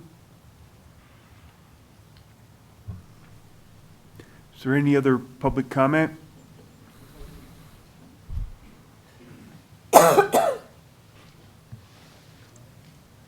My name is still Phyllis Ludwig, still live in the same place. The developers are friends of ours. We've known them all their lives. But we're on the other end of the drainage. And right now, this last development that's going in, we've lost between 5 and 8 acres of our land. It's not usable anymore. And we've had to hire lawyers coming out the zoo, over $25,000 already. And sometimes the orchard pond overflows. It goes down into the Mesa Meadows pond. That overflows into our pasture also. And I don't know what the answer is to this, but the town or somebody, like Kat said, thank you, Kat, very much, needs to come up with something. That land's been in the family 100 years, and we don't want to see it ruined. And of course, Mustang developer, he says, oh, I'll buy it. We said it's not for sale. He said, then sue me. And that has gotten us nowhere. So if you can come up with something with the developers that would help save what we've worked for, we would appreciate it. Thank you. Thank you.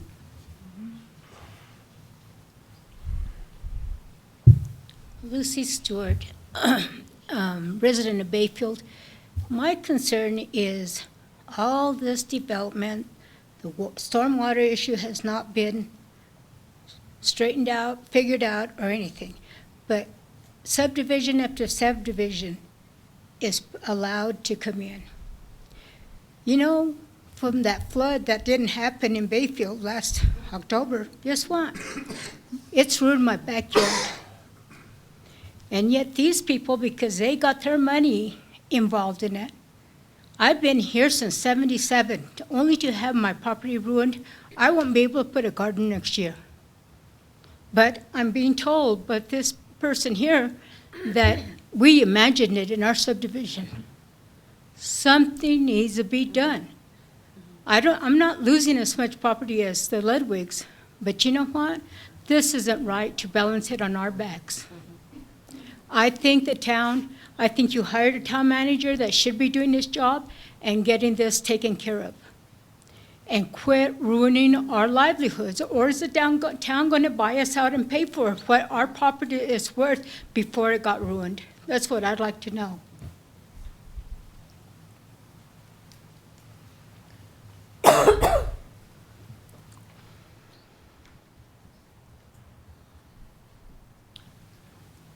David Black, 606 Buck Highway. I'm one of those properties that gets affected by flooding every time we get a lot of rain. So I'm sensitive to this issue. My concern with this project,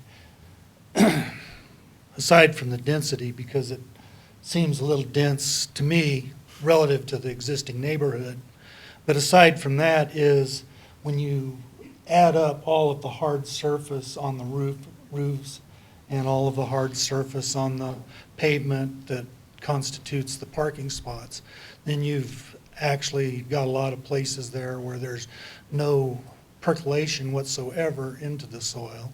So yes, the detention ponds may function as they designed them to, but the downstream effect, as we well know, is an issue. And so as we look at all of this, I think perhaps the bigger question is why aren't we looking at forming some kind of a flood control district where we can have a mill levee, where we can tie all of these detention ponds together so that we're actually draining the entire town at once with curb and gutter like it should be, so that we're not having these issues as every time that we come up with a development proposal.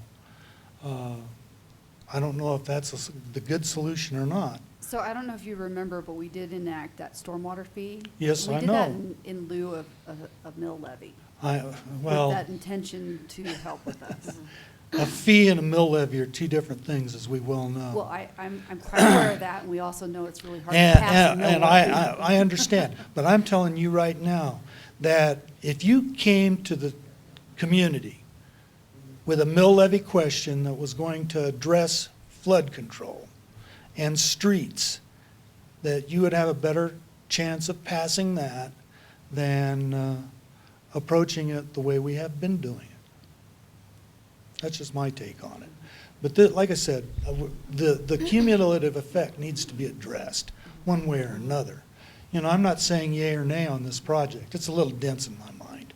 But I'm not saying yay or nay on it with respect to that. But I would say that the town board needs to give more consideration to this issue of controlling water, because sadly, averages are made of extremes. You know, and right now we're in one of those extreme things. It's extremely dry.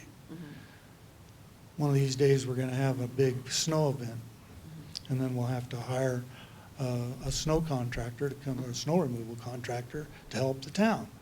Same thing's true when it comes to dealing with our flood issue and flood control things. So, at any rate, good luck. Thank you.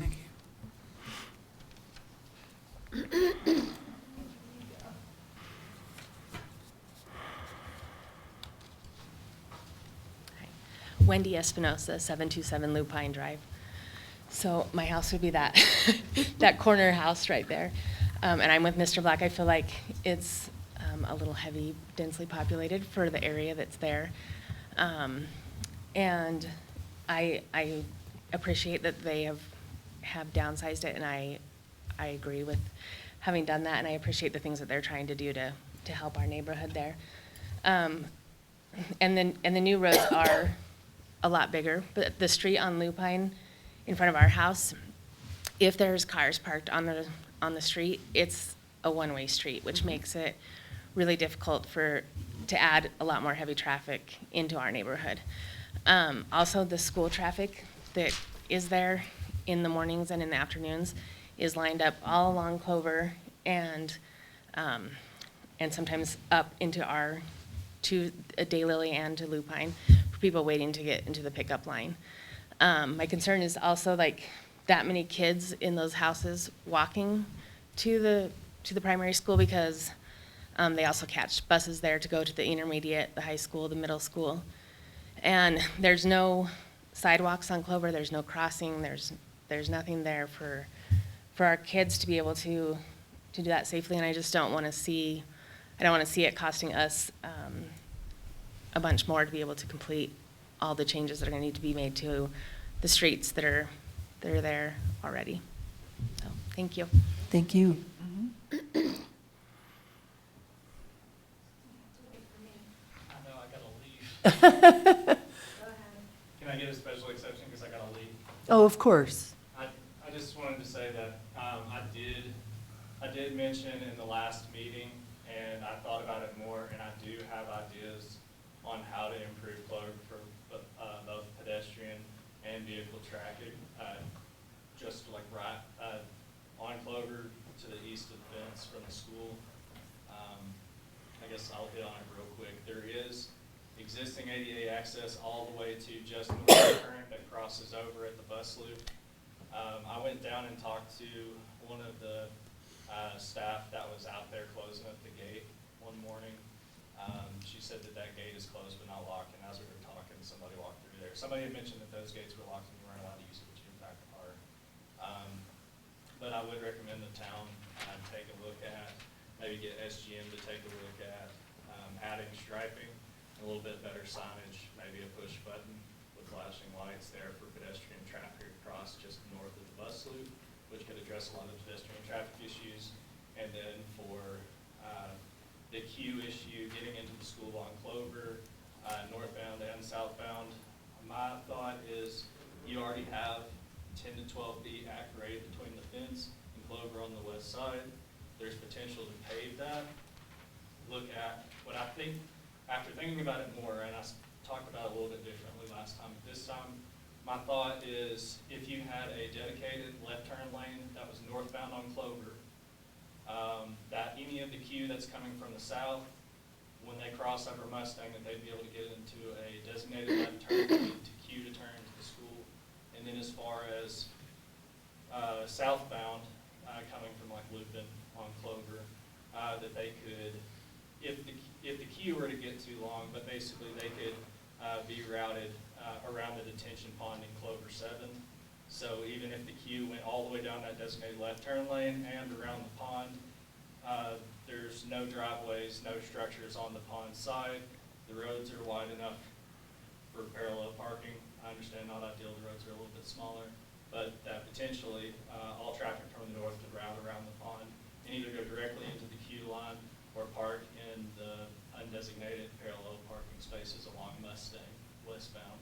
So there's potential with relatively minimal effort. I know nothing is cheap anymore, but considering the improvement versus the cost, that might be an option to address the queue issue with the elementary school on Clover. Because I do think, again, I live right across from there on Current.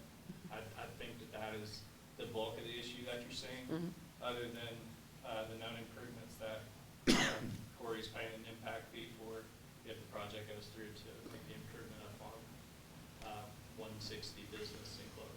So, and I apologize. I have to leave. That's okay. Thank you. Completely understand. Thank you for your time tonight, though. Mary Benson, 723 Lupine, so this is my backyard. So I've been coming to the planning meetings. I've been, a part of this since it was 80 units and since it was supposed to be single family.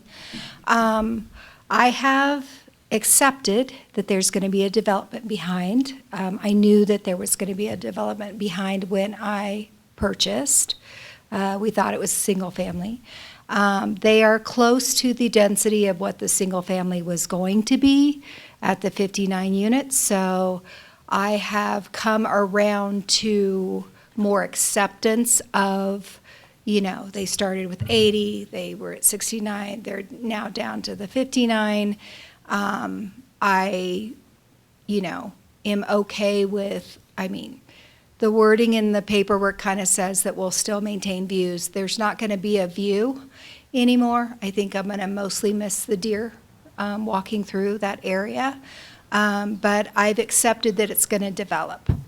I have expressed in all the meetings about the drainage. You all already know about the drainage. I think one of the things that came up in the planning meeting was there's town things and then there's development things.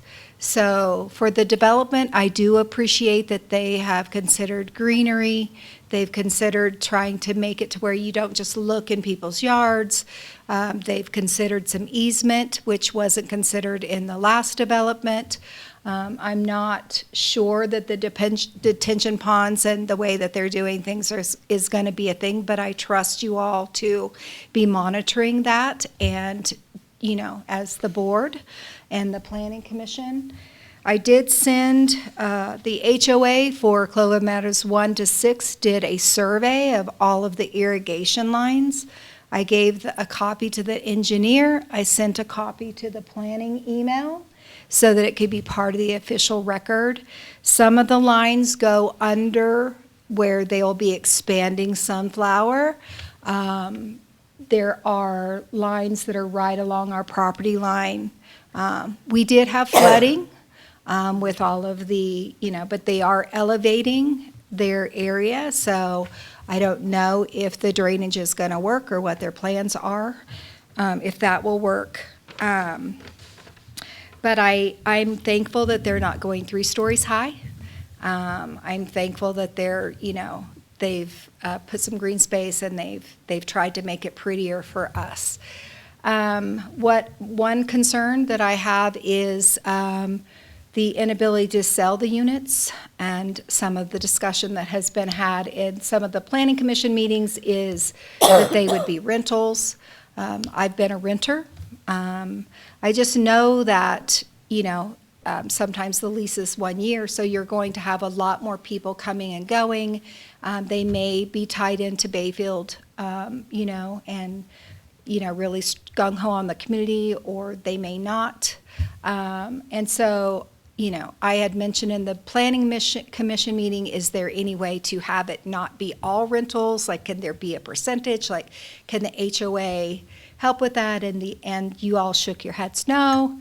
But that is definitely a concern that I have. Let me explain why I shook my head no. Yeah.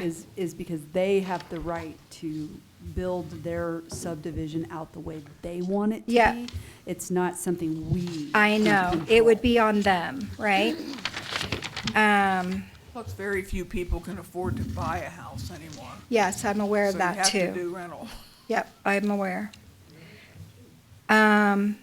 So I am hoping that they will, there is water rights for that HOA, and that pays for the irrigation. So I don't know how it works with the ditch and adding more units, and will water be taken, for this, and then we get less water? I have no idea if that's a thing. But that's why I definitely wanted to provide the irrigation, because in the last phase in 7, there were issues where the shutoff valves were behind fences. They had to be, we split the fee for that to be moved in between, for the fences. The fence lines back there are not, even. Some people are out further, some people are not. And so I'm thinking that there's a lot of thought going into this, which is why I'm feeling a little bit more comfortable with it. And I'm hoping that they will work with, the subdivision, and they will consider those things. The traffic, I do like the queue idea. Which is a town situation, right? I like the push button idea to make sure the kids are safe. And so, that's not about them, it's more about the town. I do see that they plan to make it modern, and so a comment that I had with the land use codes is it should be in harmony and compatible with the area. And I feel like that we're not modern, and especially close to downtown. We're more ranch style in this neighborhood, so I would like it to not be modern if I had a say. So I just kind of am saying these things because I want it on a record somewhere that this is my opinion, this is what I would like. And then the traffic is not this subdivision that I'm concerned about. It's all the subdivisions. It's the school, it's the potential arena, it's all the things, and it's trying to get out of this area with all of these 304 things that are planned for just this particular area. It's trying to get out of 160 at 550 and turning on. That's the only light we have.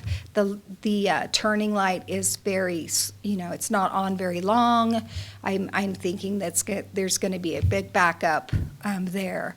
So that, and just the budget considerations for the town and the board about street maintenance and everything that's going to happen with all of these developments that are going to that are going to happen, that you guys have approved.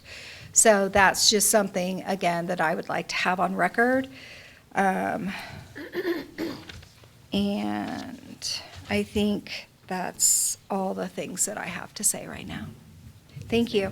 Thank you. Thank you.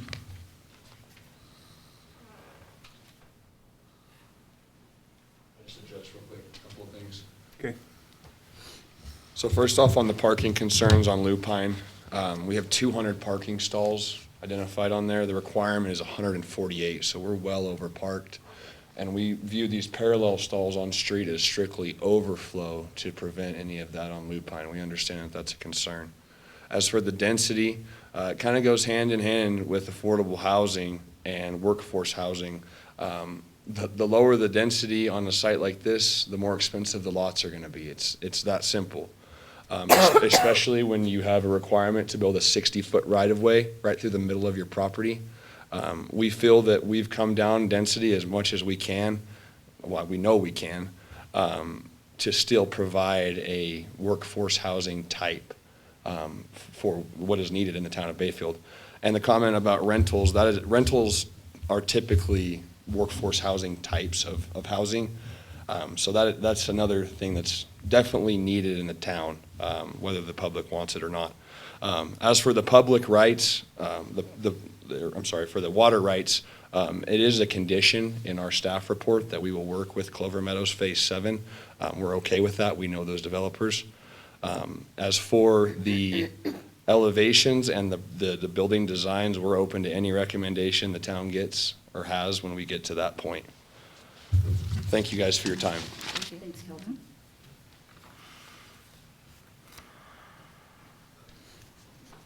Does the board have Yes. any further questions? I have a question for staff. Just in general, I would like to see, because we've had these conversations with Pine River Commons as well, with their retention, detention, stormwater ponds, what have you, and how they're saying that they're collecting water and building out their ponds differently because they're collecting water from, like, over at Sunrise Estates and Cinnamon Heights in that area. And with what we're talking about across the east intersection with building there, I know our town manager is working on maybe a grand master plan for stormwater to get to the river. I would really like to see how, from at least Pine River Commons and down, where all this water is piggybacking to, because I do live in Mesa Meadows, and our pond is full. When it hasn't been full, it has been flowing onto the Ludwig's property when I haven't seen that in the past, and I've lived in that neighborhood for 10 years. So I can't speak to before then, but I can speak to, we have to have a fence around that pond because it is a safety hazard that someone could drown, because that's how much water is in there. So I just want to know, because we keep seeing, I remember when Clover 7 was built, and I don't pay attention to, I mean, like, great, I got friends who live in that neighborhood. It's wonderful. But then I see where there's like a mudslide over the highway or over Clover right there. I don't understand how that happened, but I'm sure a board was sitting here in a meeting and was approving everything because it sounded right. But then it got fixed, I think. So I just want to have a better understanding of, from south of 160, where is this water supposed to be going? Because my neighborhood is the last neighborhood that gets to Ludwig's, other than Mustang, which is now building.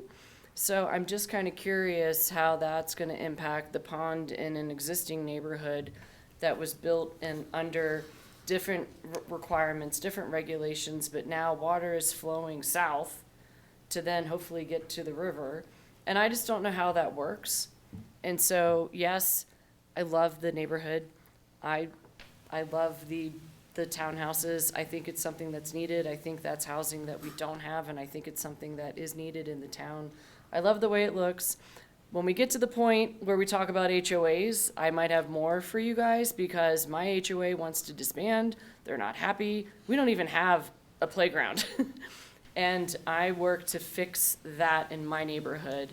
So I get concerned when I'm like, oh, there's all these trees that the HOA is going to manage. And then I'm like, oh, it's going to be rentals. I can point out every rental in my neighborhood, as can my neighbors in this room, because they don't maintain anything and we don't have code enforcement. And it's really hard to be like, oh, the max I can do is charge you $500 annually to maybe follow our rules, regulations, and covenants. And it's just HOAs are also a problem in the town that need to be addressed. But I love the pictures and I want to say, yeah, let's do it. I would like to have just a little more information, but we're not there yet. This is just the sketch plan, and this has been explained to me many times. I do think this is housing that's needed. I am as concerned as my fellow board members about where the water goes, but I need more information that's not gonna come, I'm not gonna place that all on Clover 8 to solve all the problems. That school queuing, yeah, I attended the planning commission meeting last week, and I was listening to that on the other side of the highway talking, and I was like, oh, come live over in my neighborhood where I do know exactly what my neighbors are talking about right now with all the cars. They block the sidewalk to get into that little roundabout, but we're going to have that on the other side of the highway now. So I'm like, have fun over there, neighbors, town folk that aren't on my side. So I just want to see a little bit more of the water. It's flowing down. It's flowing down to my neighborhood and my neighbors who are in this room and who are concerned about where that's going. So it's not up to Clover 8 to solve that problem. It's up to us in the town. But it's really hard to vote yes on things when I'm really concerned now for my neighbors who I represent. Right. The 139 people from my HOA when I sit up here, in addition to the 2,800 people in the town proper. So I think we need to have more information, and it's not on Clover 8 to figure that out. It's on staff to show us when we have these reports, because I'm looking at his map and I'm on Google Maps and I'm like, that's number 18, that is a retention pond, but it looks like it could be a house. I gotta go over there and figure this out. This is really hard, and I don't want to make a decision on these developments and then 5 years down the road have Dove Ranch that doesn't have a stormwater drainage system because I was part of a yes vote because we need the housing, but I should have said no because I didn't have all the information, because this is not my day job. My day job is other things, emergency preparedness and response. And I don't want to have to be responding to flooding in my neighborhood and people having to evacuate because I made a decision in 2026 saying yes. So I just don't feel like we have really good information. But this is sketch plan. So yay. I want to kind of add to that too, because I feel like I love the plan and I want to say yes to the plan, just FYI. But when I say I want to say yes to the plan, I kind of want to know, I know that the pond next to it that we're draining into is an issue. I know the one downstream from it is an issue. So when we say yes, I want to plan on how we fix that issue before I say yes. And what I mean is kind of like, in this subdivision, he's got a great plan to make that pond a 100-year pond, which is much deeper, has different qualifications and stuff like that. How can we, and I'm not putting this on the developer, but how can we take some of those stormwater monies and maybe make the next pond a 100-year pond? Can we make that one deeper before we do this subdivision? Well, I think that's, and I understand, like, it is difficult, right? So I understand where you're coming from, and I understand where you're coming from. But again, it's putting the cart before the horse. If we could, we would address our stormwater. And the fact of the matter is by law, we have to get all of our stormwater back to the river. But we have trusted the natural flow of the water and then building projects in the middle of that flow and then trying to command that flow or control that flow, but it is proving not to be enough. We are in one of the worst droughts that we've seen in years. This is like what we're in right now is like they've never seen it before. This is historical. We get a major storm, and that's why I was wondering about when this development would be in, because we might get that major deluge and see what that impact is, because we are so dry. There's no permeable soil right now. Like, we are just so dry. And so, again, I don't think it's appropriate to keep approving these developments until we've solved our stormwater issue. We had a great opportunity back when I very first got elected. Our community development director was hustling up a bond, or not a bond, but a grant through USDA, which would have been $2 million. But because this board threw a massive wrench into that, all of that stopped. And then we had a new election, and all of that's gone away. So it is a terrible, perfect storm of the fact that we are desperate for housing, affordable workforce housing, but we have a current massive issue that's been known for years, that the past boards have kicked that can down the road, and here we are on that precipice again with the need to do the right thing first before we continue. So I'm not saying I don't like this project, I love this project, but we have to do the first thing first, and the first thing is let's figure out how we can put systems in, because what you're talking about, Lori, is, and you also, Brenna, is like, well, let's fix it for this subdivision. Well, guess what? We have 5 other subdivisions that are already in the queue to get stormwater infrastructure installed. So now we add something else and we go, oh, okay, we're going to prioritize that so this development can go forward. That just doesn't seem the right way to do it. That's the problem. We need to deal with this now. So I'm going to throw a monkey wrench a little bit into that. Go right ahead. Because of the fact, we don't have a moratorium, so you can't stop development. Like, you can't unless you place a moratorium. And we So- could do that because we have a stormwater So, issue. but we don't at this point in time. Right. So for today's argument, in today, we don't have that. To me, that says we have to proceed as we can. So when I think about those drainages going further down and causing more problem, I don't want to cause more problem at this point. To me, is that putting it ahead of another subdivision? I mean, you might think that way, but yet we don't want to create, it's already got a problem. We don't want to create more of a problem. But why should this development take have a priority moratorium. above the others? Well, maybe that's Well, what the because discussion needs to you're be. creating more. Right, but we should also say, okay, I understand what you're saying. Our timing. And just so you This guys town's know, timing's I'm in a been spot, bad. my house has Yes. drainage issues big time. And I could show you all the video, it's really enlightening. Backing of up what into your- happened. yeah. Oh, yeah. Oh, yeah. So when I say this, I'm thinking this You're a ahead of person my that's already own. affected. Ahead of my own problems Mm-hmm. and my own property. But I do think we have a conundrum when it comes to the fact that there is not a moratorium on building, and we have not addressed that piece. And yes, we could do that later, but they may slip into the works in the process because they're already there, and we don't have the moratorium.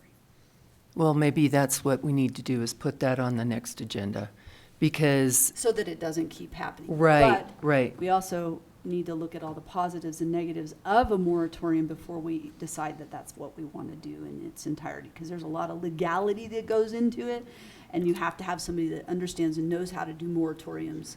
a do basic it for you. moratorium is if you can link it to a factual, say for instance, our sewer system was completely broken. You can attach any future building moratorium until you get your sewer system Right, I understand, but fixed. again, there's a lot Yeah. of legalities towards that, Right. and so I do think that that has to be, and our legal representative is shaking her head yes. So, to me, I'm thinking we have to do, there's a lot to it for us to do. I'm not saying we don't do it. Right. No, I get it. I just don't think, I think we should quit chasing the dog here, right? We need to quit chasing the dog. I think for today's purpose, though, I think we could go ahead and go to our It is- action It agenda. is sketch plan, it's not Right. preliminary or final at that point.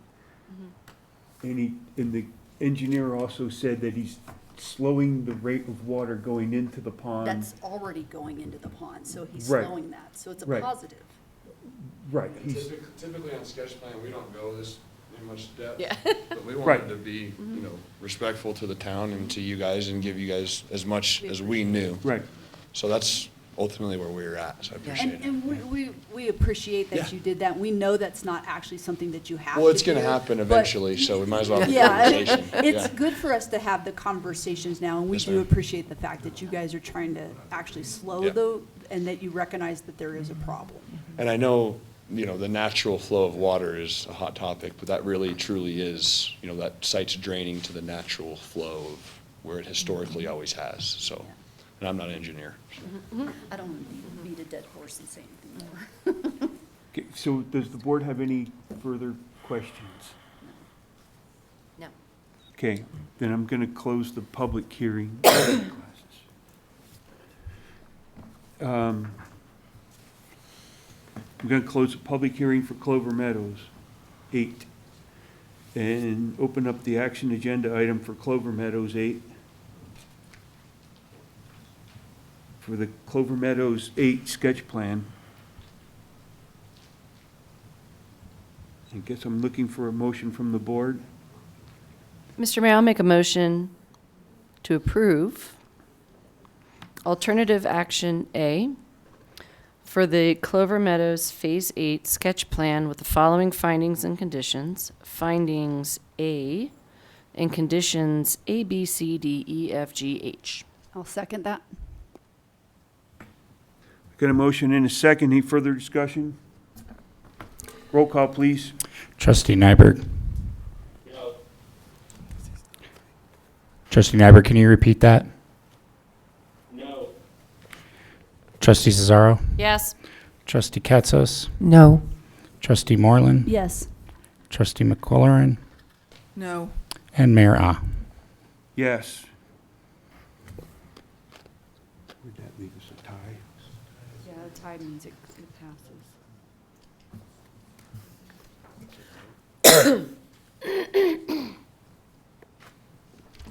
So the motion fails. I thought a tie passes. I thought a tie passes. Then we need to go back and tell a bunch of history, because we had some stuff passed that shouldn't have. I was asking the question of legal counsel. No, tie, I believe tie fails. I don't know. That says I'll have to tie look it fails. up.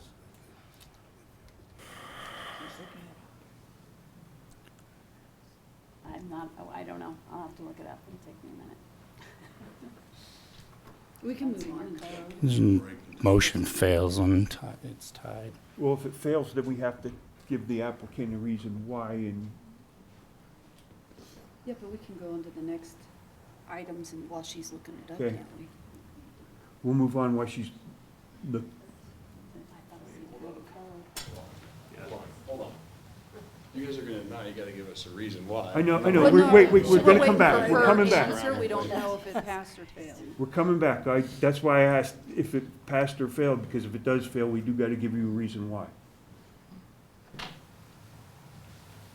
I don't know where in your code it addresses your votes required, so I'm looking right now. According to Google, it would fail. So if we're not gonna move on, can we do a break real quick?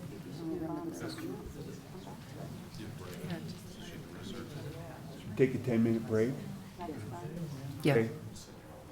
I'm gonna take a 10-minute break here and come back and give our town attorney a chance to look at this without putting the pressure on too much. Well, I'm trying to look at it on here.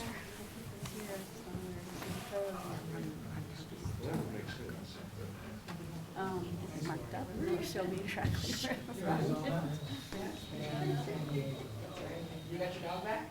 No. Motion's lost. Our dog's now in rules of order. Oh.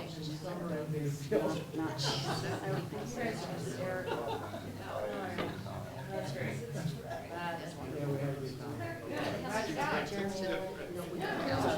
Willing to serve. I mean, it's great for you. You're a happy dog. Yep. And they don't talk about I did an AI generated picture that had all the Julie, the great code. Make sure the code doesn't say something. No, she's the Colby Brain, biggest one. Yeah, the smallest one is Raven. What they can do is Domino's. get it passed. It's like something we should gonna do.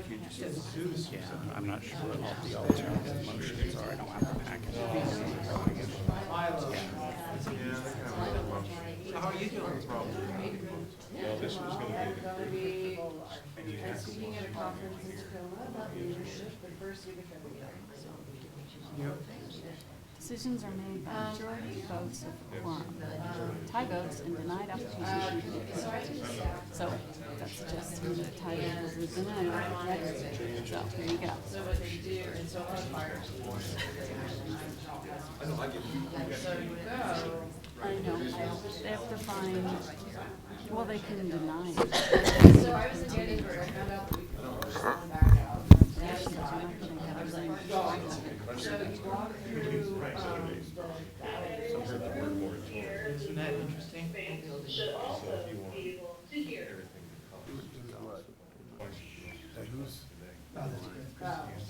All right. She's saying that we shouldn't be on mute because no, they can't hear what we're talking about. That's true. I don't think there's any business going on. It's on a 10-minute break, and if you break down, it records every side conversation in the room. So you walk through it, That's why. and the decisions that were made by the channels. And you relate that. And so we're talking about, So someone else is making the motion. but relating it back to why they It's an intent, maybe someone's continue to another day when we have a full 7.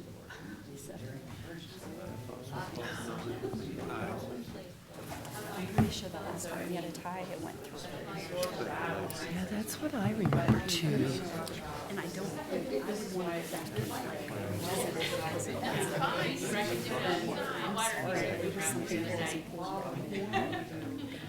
Right?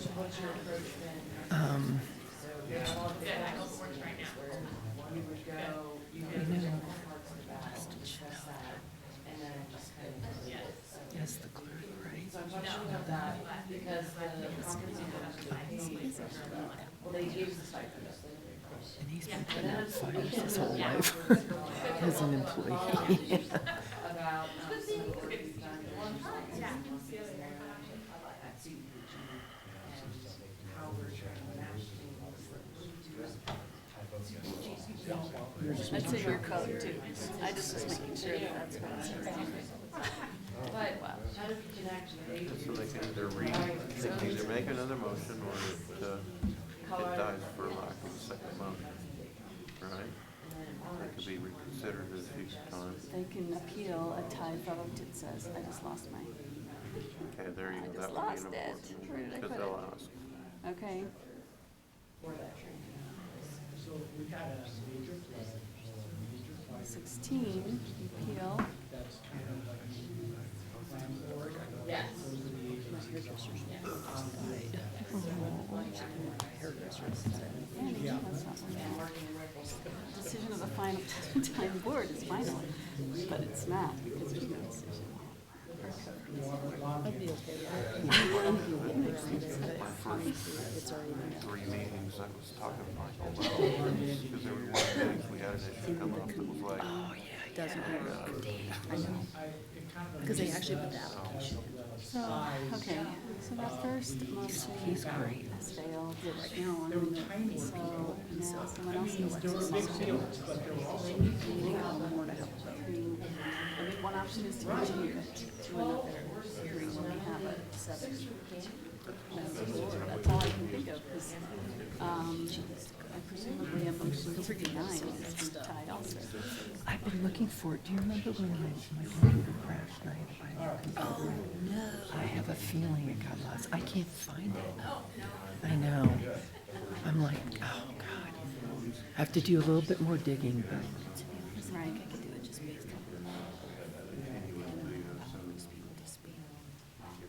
Approve all this in there for her, if she's on, because I'll wait till after the black list gets removed. And if she's on,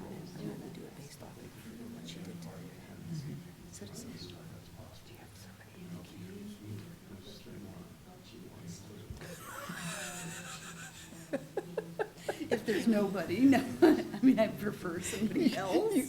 To be honest with you, I would prefer somebody else, but if we can get anybody, that's kind of where I'd go, but I really don't want to have to do that, because I'm so over it.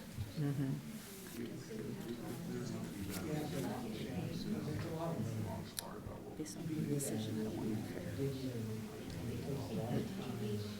That's what she said.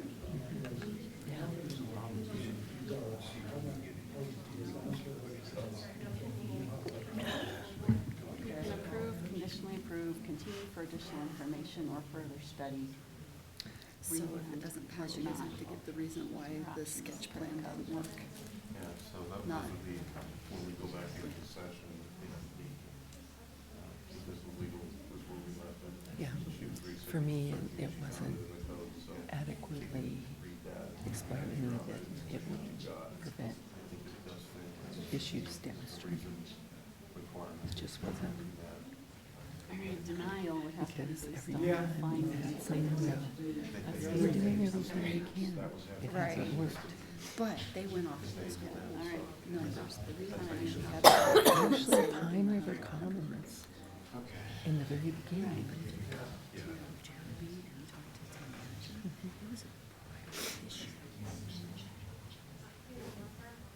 It was not that subdivision that has caused the stuff. It was a private. Okay, so I'm gonna bring this meeting back together again, from our break. So Lindsay, if I understand this right, because it was a tie, it fails, correct? Correct, yes, per your code. Sorry, I'm not familiar with your code. I'm sort of new here. Took me a while to find it, but it is clear in your code that a tie vote is a fail. The motion to approve did not pass.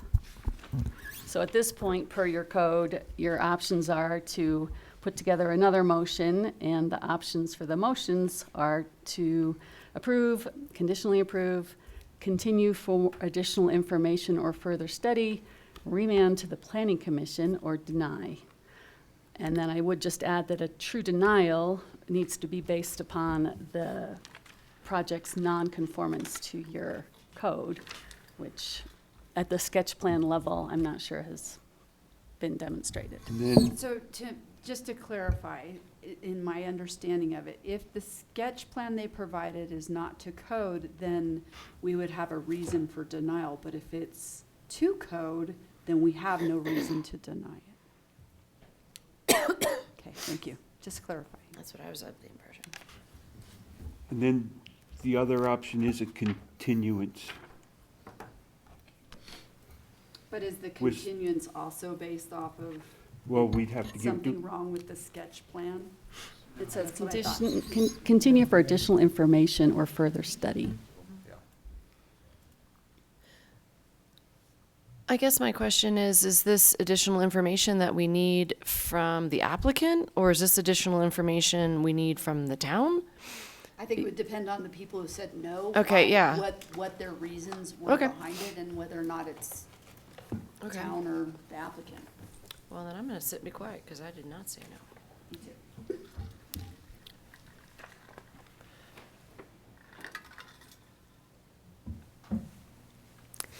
Well, I'm not sure how to word this, but I'm not convinced that their stormwater management will be adequate. And That's not in the sketch plan review.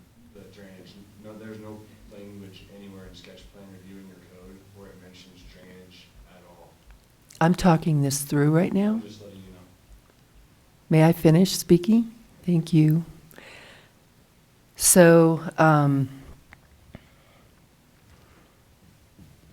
the conditional review for me would be that I would need to know that their proposed sketch would adequately ensure that there wouldn't be issues for other residents. Is that possible? I mean, per your code, the intent of the sketch plan is to examine feasibility of the project, conceptual design, availability of water and sanitation, geological hazards, environmentally sensitive areas, and general conformance with the principles of the town comprehensive plan, zoning requirements, and requirements of the land use code. So those are the basis for approving or denying. There was one in there. Can you repeat that again for me? I'm sorry, Lindsay. Feasibility of a project, including review of the conceptual design, legal ability to obtain water and sanitation, location of geologic hazards, identification of environmentally sensitive areas and wildlife habitat areas, general conformance with the principles of the town comprehensive plan, zoning requirements, and requirements of the land use code. So I need a definition on geological hazard. What is the definition of that? That it's on a fault line, or that the way that the topographic area flows, could that be a geological hazard? I don't think the geologic hazard relates to stormwater personally, but I don't have a definition here in front of me. In my experience, geological hazards are things like rock falling from a cliff. Landslides.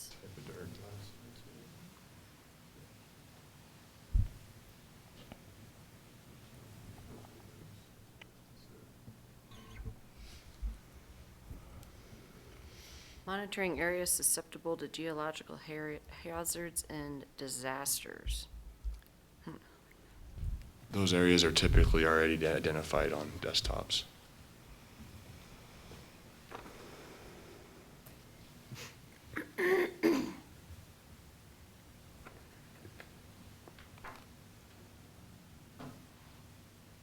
So I pulled up, common examples are like slope instability, soil and rock issues, ground settlement, like old mines or underground water removal, seismic activity, shallow water tables, springs, radioactivity or landfills.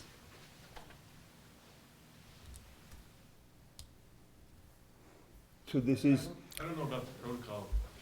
Can I say something? Sure. Sure. Oh, okay. My name's Derek McCoy.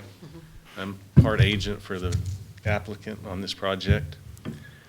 The town has a consulting engineer that you pay money to, or the applicant pays money to.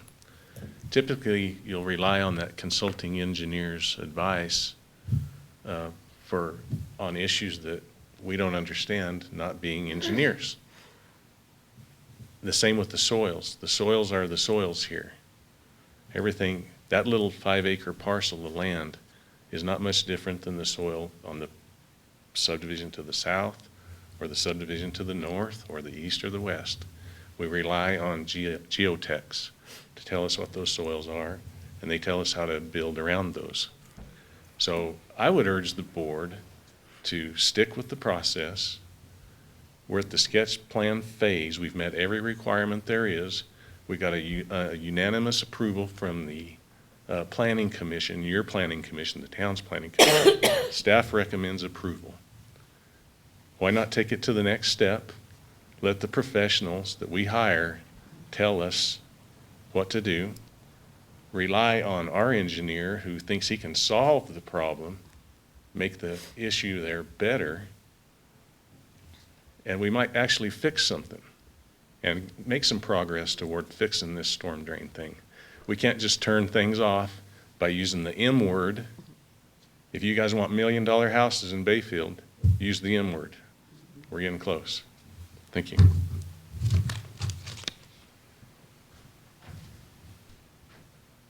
Laura, is your issue also with stormwater? Yes. And I might change my vote listening to what the people were saying, because I don't think that this project is addressing the overall problem to the positive or negative of the stormwater, which I really feel strongly needs to be addressed. And I think it would need to be addressed from the whole area point of view. But I guess this project doesn't make it any worse. But we're not at that spot. We're not at that spot, but we've been at that spot and past that spot for several other developments, so, but we can still approve the site plan, I would do. It's just a stormwater thing, really. If you want to bothers me. change your vote, you can make a motion. Okay, I make a motion that I change my vote. No, just make a motion for this. Oh. I'd like to make a motion that we recommend approval, alternative action A, recommend findings with the conditions below. I have to read this whole thing? No, just say findings. Oh, findings. Conditions, findings A. Findings and conditions, And conditions A through H. A through H. I will second the motion. Thank you. Okay, got a motion and a second. Any further discussion? Roll call, please. Trustee Nyberg, Yes. Trustee Zazzaro, Yes. bear with me here. Trustee Katsos, No. Trustee Moreland, Yes. Trustee McLaurin, Yes. and Mayor Ah. Yes.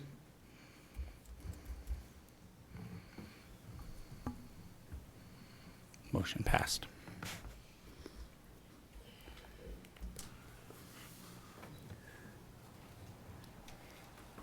So the motion passes for the sketch plan. Thank you Thank for your you. time. Appreciate it. Thank you. Thank you all. Thanks, Derek. I'll give it a second here.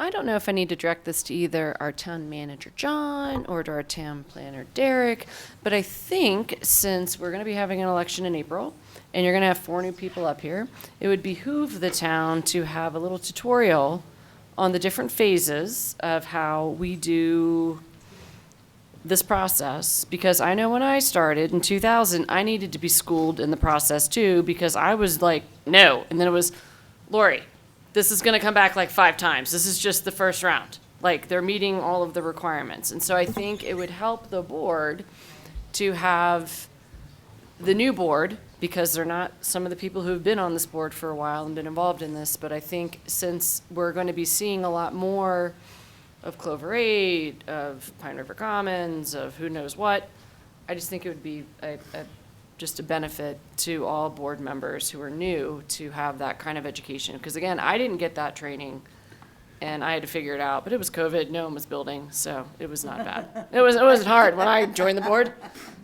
We were literally just discussing that, some of that should be added in the staff report. And I'm gonna make Yeah. note here that Mhm. a lot of the cases that I'm doing right now, Mhm. the staff reports have already been put together.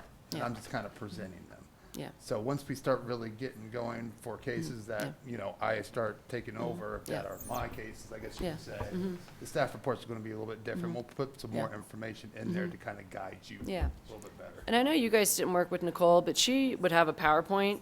Yeah, and that's another plan of mine. is I That, and wanna- it was super helpful. Yeah. Because you're saying, I approve it, the staff approves it, and I'm like, dude, I'm trying to remember your name, you're so new, and what do you approve what? Like, okay. Staff. I'm just saying staff, all staff. No, I'm just saying, I learned to trust Nicole because I saw everything she did. I've Yeah. And I literally used to seen do you in this PowerPoints meeting a too. few times, and I would like to have that same rapport. And I want the board to feel like when staff says we approve this, and you can answer all the questions, like, we're good to go.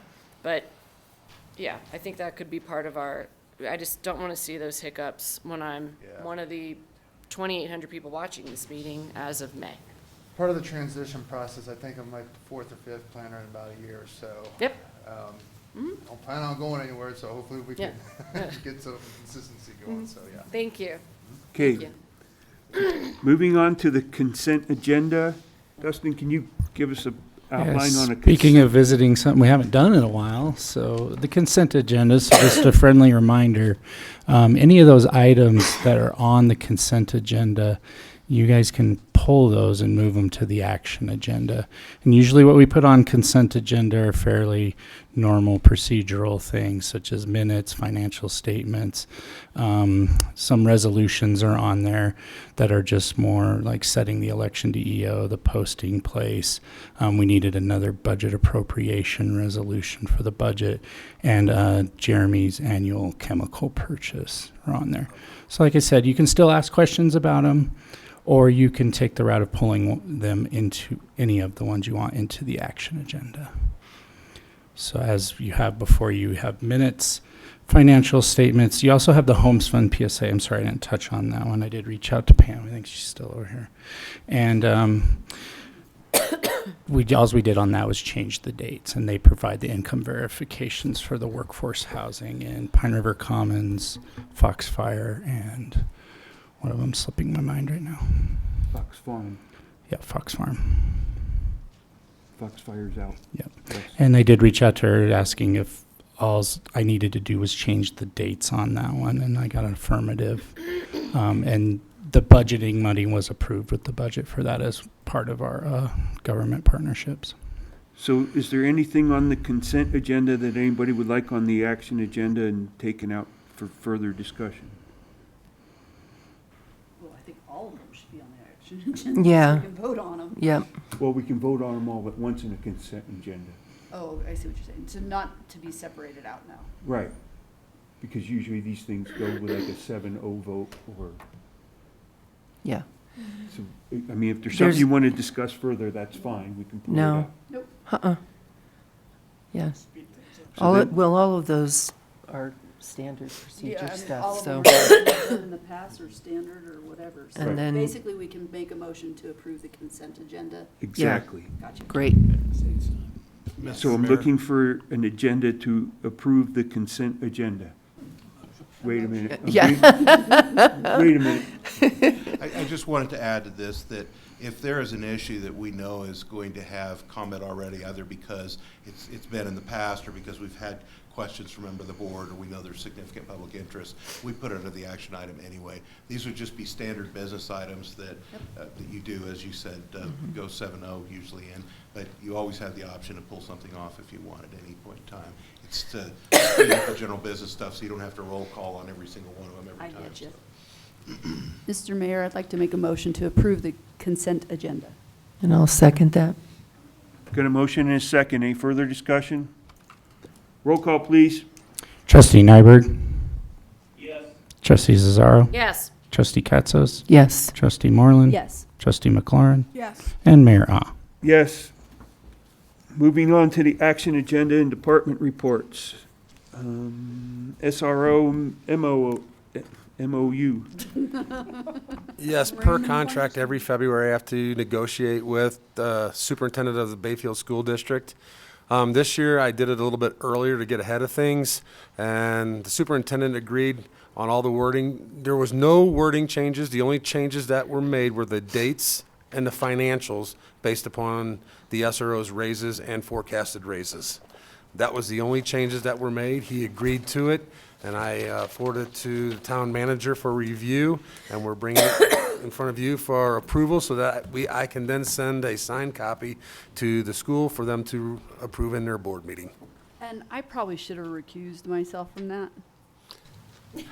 Well, the raises are already, I know, but I'm approving a position my husband holds. Can you just abstain from voting? Yeah, I can do that. okay. Okay. Okay, any questions from the board? I have one question. What constitutes overtime? So when I looked at the contract, it's like there's built-in overtime that pays $7,000. Is that a given, or is it if there is overtime? It's not a given. We build it in there due to the fact that he has homecomings, he has late-night games, weekend games, special events, teacher institutes, and other things that he has to attend as well as his normal day-to-day operations. Okay, okay, great. I just wanted to understand that. Okay. Any other questions? Looking for a motion? Mr. Mayor, I'll make a motion to approve the SRO MOU. You freaking started You started, Tom. And I'll second It was that. funny, though. Your moo. Got a motion and a second. Is there any further discussion? Roll call, please. Trustee Nyberg. Yes. Trustee Zazzaro. Yes. Trustee Katzos. Yes. Trustee Moreland. Abstain? Trustee McLaurin. Yes. And Mayor Ah. Yes. Next is the purchase request for animal control vehicle. Do you want me to take this one, or do you want to start, Chief? We met with the La Plata Humane Society last week, reference to trying to negotiate an MOU for housing of animals that we take in our custody. They no longer have animal control, so we no longer have the access to them to come assist us when we have an animal that has to be taken into custody, so we can avoid our officers handling them and might get injured. So during our conversation with them, we realized that they were selling off all their equipment. And so one of the vehicles that Jeremy and I went up to inspect was a 2022 Dodge Ram 1500 four-wheel drive that is fully loaded with all of our gear, lights, sirens, and our radio system, along with cages, capture poles, and everything else that you would need to handle safely these animals that we are taking into custody. And the purchase price was $29,000 for that vehicle with all the equipment inside of it. So town manager was in the meeting with us there. We just brought it to the attention that we do handle these things. And since we don't have anybody that's going to, Durango's creating their own animal control, and La Plata County Sheriff's Department is creating their own as well. But the La Plata County Sheriff's Office Animal Control has different laws and stipulations they have to handle in the county compared to what we have in our own community. And so when we had a discussion, was this the opportune time to maybe purchase a vehicle that could be multi-purpose for the police department, animal control, code enforcement. It'll also haul of our stuff to the weapons facilities, our firing range, and everything else that we have going on, because we have to sometimes use our own private vehicle. And this vehicle came up, and we inspected it and everything like that, and we thought that it was a very beneficial deal for the town. Yeah, I didn't see any problem with it, especially since you have it in your budget. Yes, we do have money in So- our budget to buy a vehicle. Now, it was for a highway patrol vehicle, but when we talked about it, it was, I have the money, and we have the capabilities of doing this as well. And then the vehicle can be used as a patrol vehicle as well. We can mark it up. Having had to call you before for loose animals in my neighborhood and seeing them multiple times since, but since they haven't cornered me, I haven't had to call for the Bayfield Police Department. I wholeheartedly support this, knowing that you guys could come and maybe capture and detain said animal. We do have one fully certified police officer for animal control. And I do believe she has a training certificate, so she'd be able to train our officers in the capture, the proper and safe capture of animals and transporting them. Because Yeah. we'll still transport them to the Humane Society. But we'll have a vehicle and all the equipment to safely do so now. Yeah. No, yep, this is a no-brainer and there's budget for it, so. Any other questions? Nope. Looking for a motion?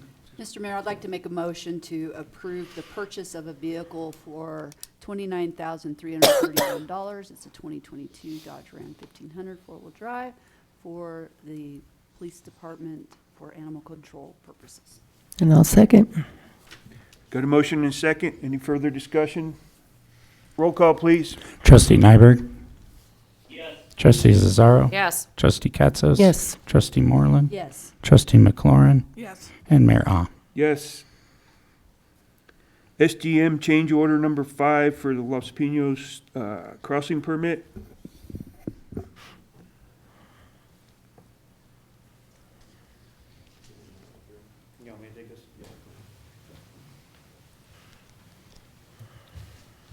So I put in the packet the SGM change notice, change order request for $26,500 that's in there. A lot of those costs are directly associated with permit management and information gathering and design in regards to the Los Pinos Stitch and the Cinnamon Heights crossing.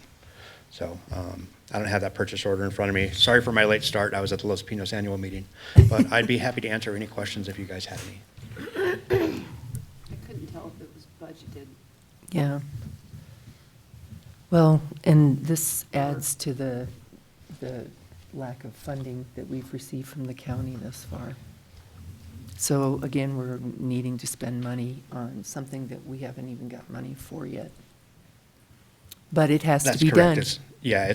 directly tied to the Cinnamon Heights project. Yeah. And the money budgeted? No.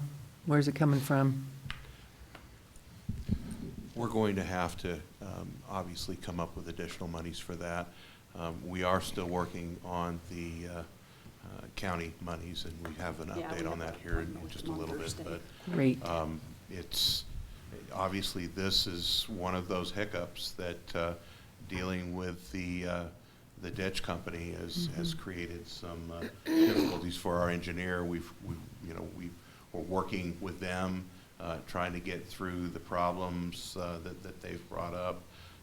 And then, we're working with our legal as well to make sure that we negotiate that. But again, this is trying to finish that one project that's out there and keep our fingers crossed that this is the last hiccup. I mean, we still have some work to do with the ditch, but I think hopefully, once our legal gets together with their legal, maybe we will be able to move on from that particular issue and deal with the bigger one, which is the $700,000 check that we're going to talk about when we get to my manager's report. Okay.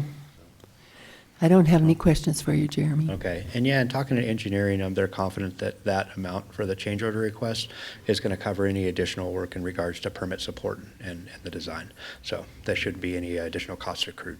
Okay, thank you. And we will have one more thing, is that we've also informed the ditch company that we feel like we've resolved those issues, and so we don't anticipate further work on their part as well. So Oh, good. hopefully we, knock on wood, we've done that problem and move on, but yes, it's a difficulty. Thank you. Okey-doke. Okay, looking for a motion. Mr. Mayor, I'd like to make a motion to approve the SGM change order number 5. I'll second. Got a motion and a second. Any further discussion? Roll call, please. Trustee Nyberg? Yes. Trustee Zazzaro? Yes. Trustee Katzos? Yes. Trustee Moreland? Yes. Trustee McLaurin? Yes. And Mayor Ah. Yes. Public Works report. I don't have a copy of my report in front of me right now, but I could answer any questions if you guys had questions. December wasn't a really eventful, so. I didn't have any questions. I didn't either. Nothing jumped out at me, so, Well, that snow we had to clear. yeah. Unfortunately, I have to say. Everybody's good with Public Works? Yeah. Chief of Police report. Good evening, Mayor and Board.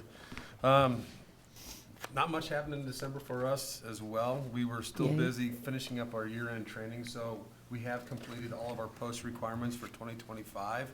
So that's a good thing. Everybody's able to carry on forward with their training. I did want to make note that we did a year-end analysis as well. It was a short one.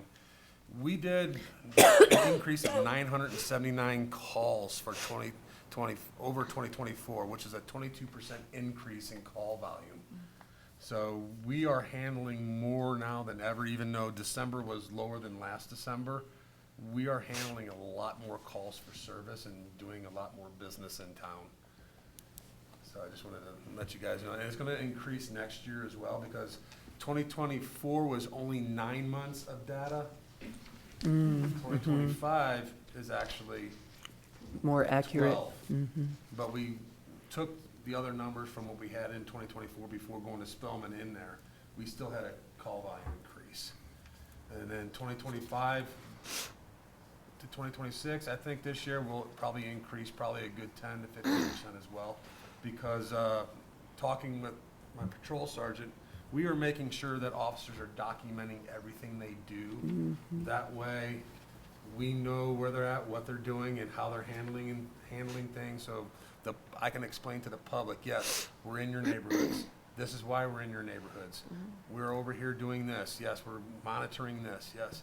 And I just wanted to mention this. I talked to the town manager earlier today. It's not in my monthly report, but last week, one of our officers had one of the biggest drug seizures in town. He took 304 grams of methamphetamines off the street. Nice. So we had an arrest on that. It was Wow. a very good vehicle stop. We turned everything over to the drug task force, but that is one of the biggest, I guess, seizures that we've had. I know since I've been here, and probably before for a while.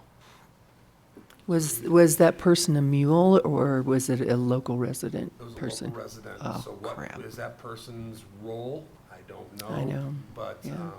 Wow. That's this great. This officer's been trained on this. I sent him last year to specifically go to interdiction school. So this is what he really likes to do. It's working. Yep. I just wanted to mention that because give that officer kudos. He did a fine job last week sniffing out what he was trying to find, and he found it. So That's a lot of meth on our street. Great. Thank you for sharing that. Anything else from the police? Town manager report? Well, over the last 6 weeks, there have been a lot of different meetings. A lot of them have been about drainage. We know that it's an issue. We're working with residents. Jeremy and I met with residents over in the area off of the Parkway. That's one of the problem areas. And, again, there is nothing here that is a magic wand. I don't care, 3 people back or 1 person back or me, that they're going to be able to magically sit there and fix even with a grant. This is going to take time. It's going to take development. We think we've got a fix for it. We've got to take it. We won't get one dime of funding without engineering. That's just going to have to happen. So, we've got the money budgeted for that now, and we're moving forward on that, and that's going to happen. But we're trying to do some things in the interim to try to fix it. There are little things we can do in different areas to alleviate some of the flooding in some of these minor areas, whether it's, we have to stay within our right-of-ways to do this stuff, but there are places, opportunities that we have for cleaning out culverts and doing some cleanup work in some of these areas to maybe reduce the amount of water that might back up into a house or into an area. It's not going to be a permanent fix. I've told you that for a long time. We know that.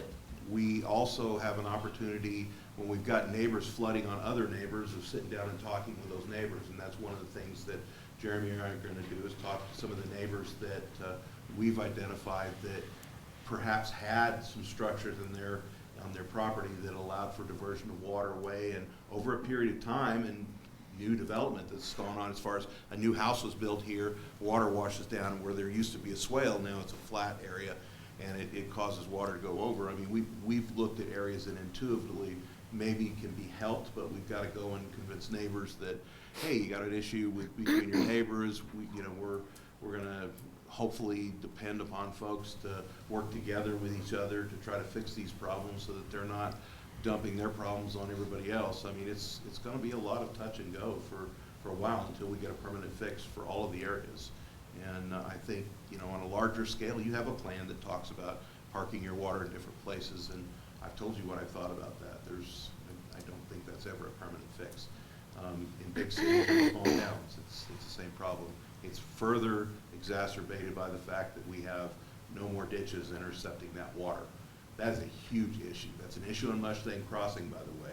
Our engineers looked at that and looked at an older aerial photo, and there are several of those ditches that were crossing that property that are now gone. Probably for the same reasons that the ones in other areas of town are gone, because the laws changed, the rules changed, and they now couldn't allow that to go into their systems. So they piped it in many areas, or they moved it to other places. So I suspect that that's causing problems all over. We didn't create it, we're gonna have to fix it, but it's gonna take some time to fix it, because we've taken what in some areas was probably 50, maybe 100 years of experience that these farmers had to developing and places to put this water in different areas so it didn't cause problems. Now they're not allowed to do that anymore. And I can just see, I know Catherine with SGM has identified that as well, that there are those potential problems. There are probably some that we don't even know about yet. And you know, they're not just existing in the town, they're in other places. It's just we're seeing in the town because we've got people parked around them. So they're not problems that can't be solved, but a lot of these meetings have been about trying to find temporary solutions until we can get a permanent solution. And you know, we're working on that as well. You know, definitely ready to get ready to go out for RFP to get an engineer that not only can do that, but can also do a lot of the other work for us as well. You know, we have our intersection project. We've had meetings on that as well. You know, we need to be real careful about how we proceed with stoppages to all of our projects, because we've got millions of dollars on the line on that. If we kill all the projects in a way that you know, is just an overall blanket, it could affect those as well. So you know, we need to make sure that if we go that direction, we're careful in how we craft that, because again, we have a lot of money sitting on that, and that could also help solve some of the drainage problems as well, because the CDOT's not going to allow drainage problems to exist in that area either. So we think that there are some opportunities maybe to fix some other projects there. But that would, you know, stopping the intersection project would stop, you know, decades of work that I know you as a town have put into it, and that I can guarantee you that the state, CDOT, has gone out on a very, very thin limb considering the budget that they're under right now to give us a lot of money above and beyond what we had originally had. So we really need to be careful on how we proceed with that, because that's a project that, you know, is going to bring in additional revenues, which will then help us get additional monies to solve a lot of these problems. You know, we have to have not just the money that we get for our storm drain that we can use to match for that, but that sales tax money from an additional area along the north side of the highway there is an incredible potential that I think all of you have mentioned at one time or another. So just to be careful about moving forward, we've had a lot of meetings with CDOT. Drainage does come up. We're working with the irrigation companies, and that's been another one of our meetings that we've had, is trying to make sure that we don't have a Cinnamon Heights issue as far as, you know, running in with a ditch company. So we've made our engineers contact them early on, and that has been another meeting that we've had, as I've met with and kept the SEH folks at their highest levels informed that we have a deadline with this project and we are proceeding and not stopping. So, you know, I told you I was gonna crack the whip, and I'm continuing to do that, and you know, we're gonna continue to proceed forward, but in doing that, we're gonna make sure that we try to cross all of these bridges early on and not wait until it becomes an emergency later, that we handle our negotiations with the ditch company now. So some of those meetings have involved making sure that SEH gets them in the mix early on in the game. And I know Jeremy's talked quite a bit with the folks that he has good contact with, and that actually has paid off, because one of the ditch presidents called me up and thanked me for them actually talking to him at an early stage of the game, which didn't happen at Cinnamon Heights. So we're trying to, you know, we will learn, and even though we're transition, we're going to try to make sure that we stop those problems ahead of time. But again, there's difficult problems out there. Leadership La Plata asked me to speak before them and represent Bayfield, which I was thrilled to do. I got to meet a lot of young leaders in the county here, and talk to a lot of great people that had great ideas. You would be surprised how many of them grew up here in Bayfield. They may not live here right now, but a lot of them are from Bayfield. And it was really neat to talk to all of these folks, and they set it up in a way like speed dating. So I got to meet every single one of them. And it was really cool to listen to all of their stories and what they've done. You know, it's a credit to the town that a lot of La Plata is like it is, because people in this town put their efforts to build businesses and to grow. And they may not be here right now, living here right now, but you know, they've really Bayfield's name on the county. We have influence everywhere. And talking about it, they let me talk about affordable housing. And one of the things that I was really big on, and I hope I didn't offend the two governing body people that were beside me, but I have to look at, whenever I see what we're doing and I compare it to other places, I want to, you know, especially if they're competitors of ours, I want to know, what are they doing that we're not? And what are we doing that they're not? And try to see if I can find some type of thing that we're missing, because everybody can miss something. And sometimes it's easy to do something here, and then a decade later, it not make sense anymore. But, you know, sometimes government doesn't change as fast as it should, and that's, you know, a lot of times why they don't make great businesses is they don't change as fast. And so I put that forward to everybody there, and I talked about the fact that, you know, maybe what we did in the 90s wasn't good for the 2010s or the 2020s. But right now, I posed this question to the whole group, and I said, so tell me, how many of you have employees that have moved or live in Aztec? Over half of the 40-some-odd people there raised their hand. I even had 2 business owners that said they are moving from La Plata County to Aztec. And here's the deal, and I went in with my facts, so I really didn't, because we're guilty of it as well. It's not just Durango, and it's not Ignacio, and it's not La Plata County. Bayfield's in it as well. We all bought into the impact fee thing.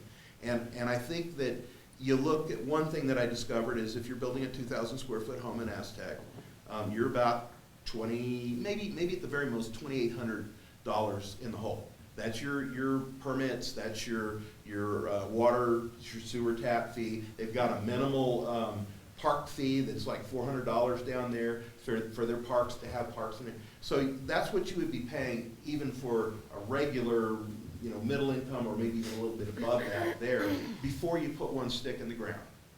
That is far different in this area. In Durango, it was something like $22,000 to $34,000 that you would start with, depending on the level of your house and where your house was. I mean, even this area here, you're talking about at least $12,000 to $13,000 that you're in the hole right away before you put one stick in the ground. And those aren't necessarily things that you can use for your match or that you can get a loan for. Those are things you got to come up with. So if you're young and you're just starting out, and you got to have that 20% down for your house, or let's say you don't have a lot of history and you need 30% down for your loan, you got to come up with that plus this other stuff that goes to these governments. And some of them are necessary, but some of them, there's other ways to come up with that money. And so that was one of the things that I was challenging them, is to think about maybe there are other areas we need to look at what some of these other places are doing. And there are places in Colorado that don't have impact fees, and they're doing well right now. Are the situations similar? Are there things we can do? And it was really neat to talk to those folks, because they were very excited about looking at different things. And you're going to see some things that I'm going to pitch at you that are going to be different, because I'm trying to think outside of the box. I want to make us the best town in all of La Plata. I want it to be somewhere where you can bring your kids back and they can have a house here, or you can bring your parents back and they can afford a place here. And right now it's getting so expensive that that's becoming difficult for everybody. You know, even the rentals are very expensive. I mean, they're more than most mortgages are in most places now. Yeah. And so, you know, when we talk about affordable and workforce housing, we're losing them all. And for a county that depends as heavily as we do on retail and restaurants, you know, people that are making $18 an hour, $16 an hour, they can't afford a home unless mom and dad are already there and they have a home, or they were lucky enough to get a home 20 years ago. So we need to be thinking about what happens when the economy picks up on the other side of the state, in Farmington, Bloomfield, and Aztec, and those jobs start becoming available over there.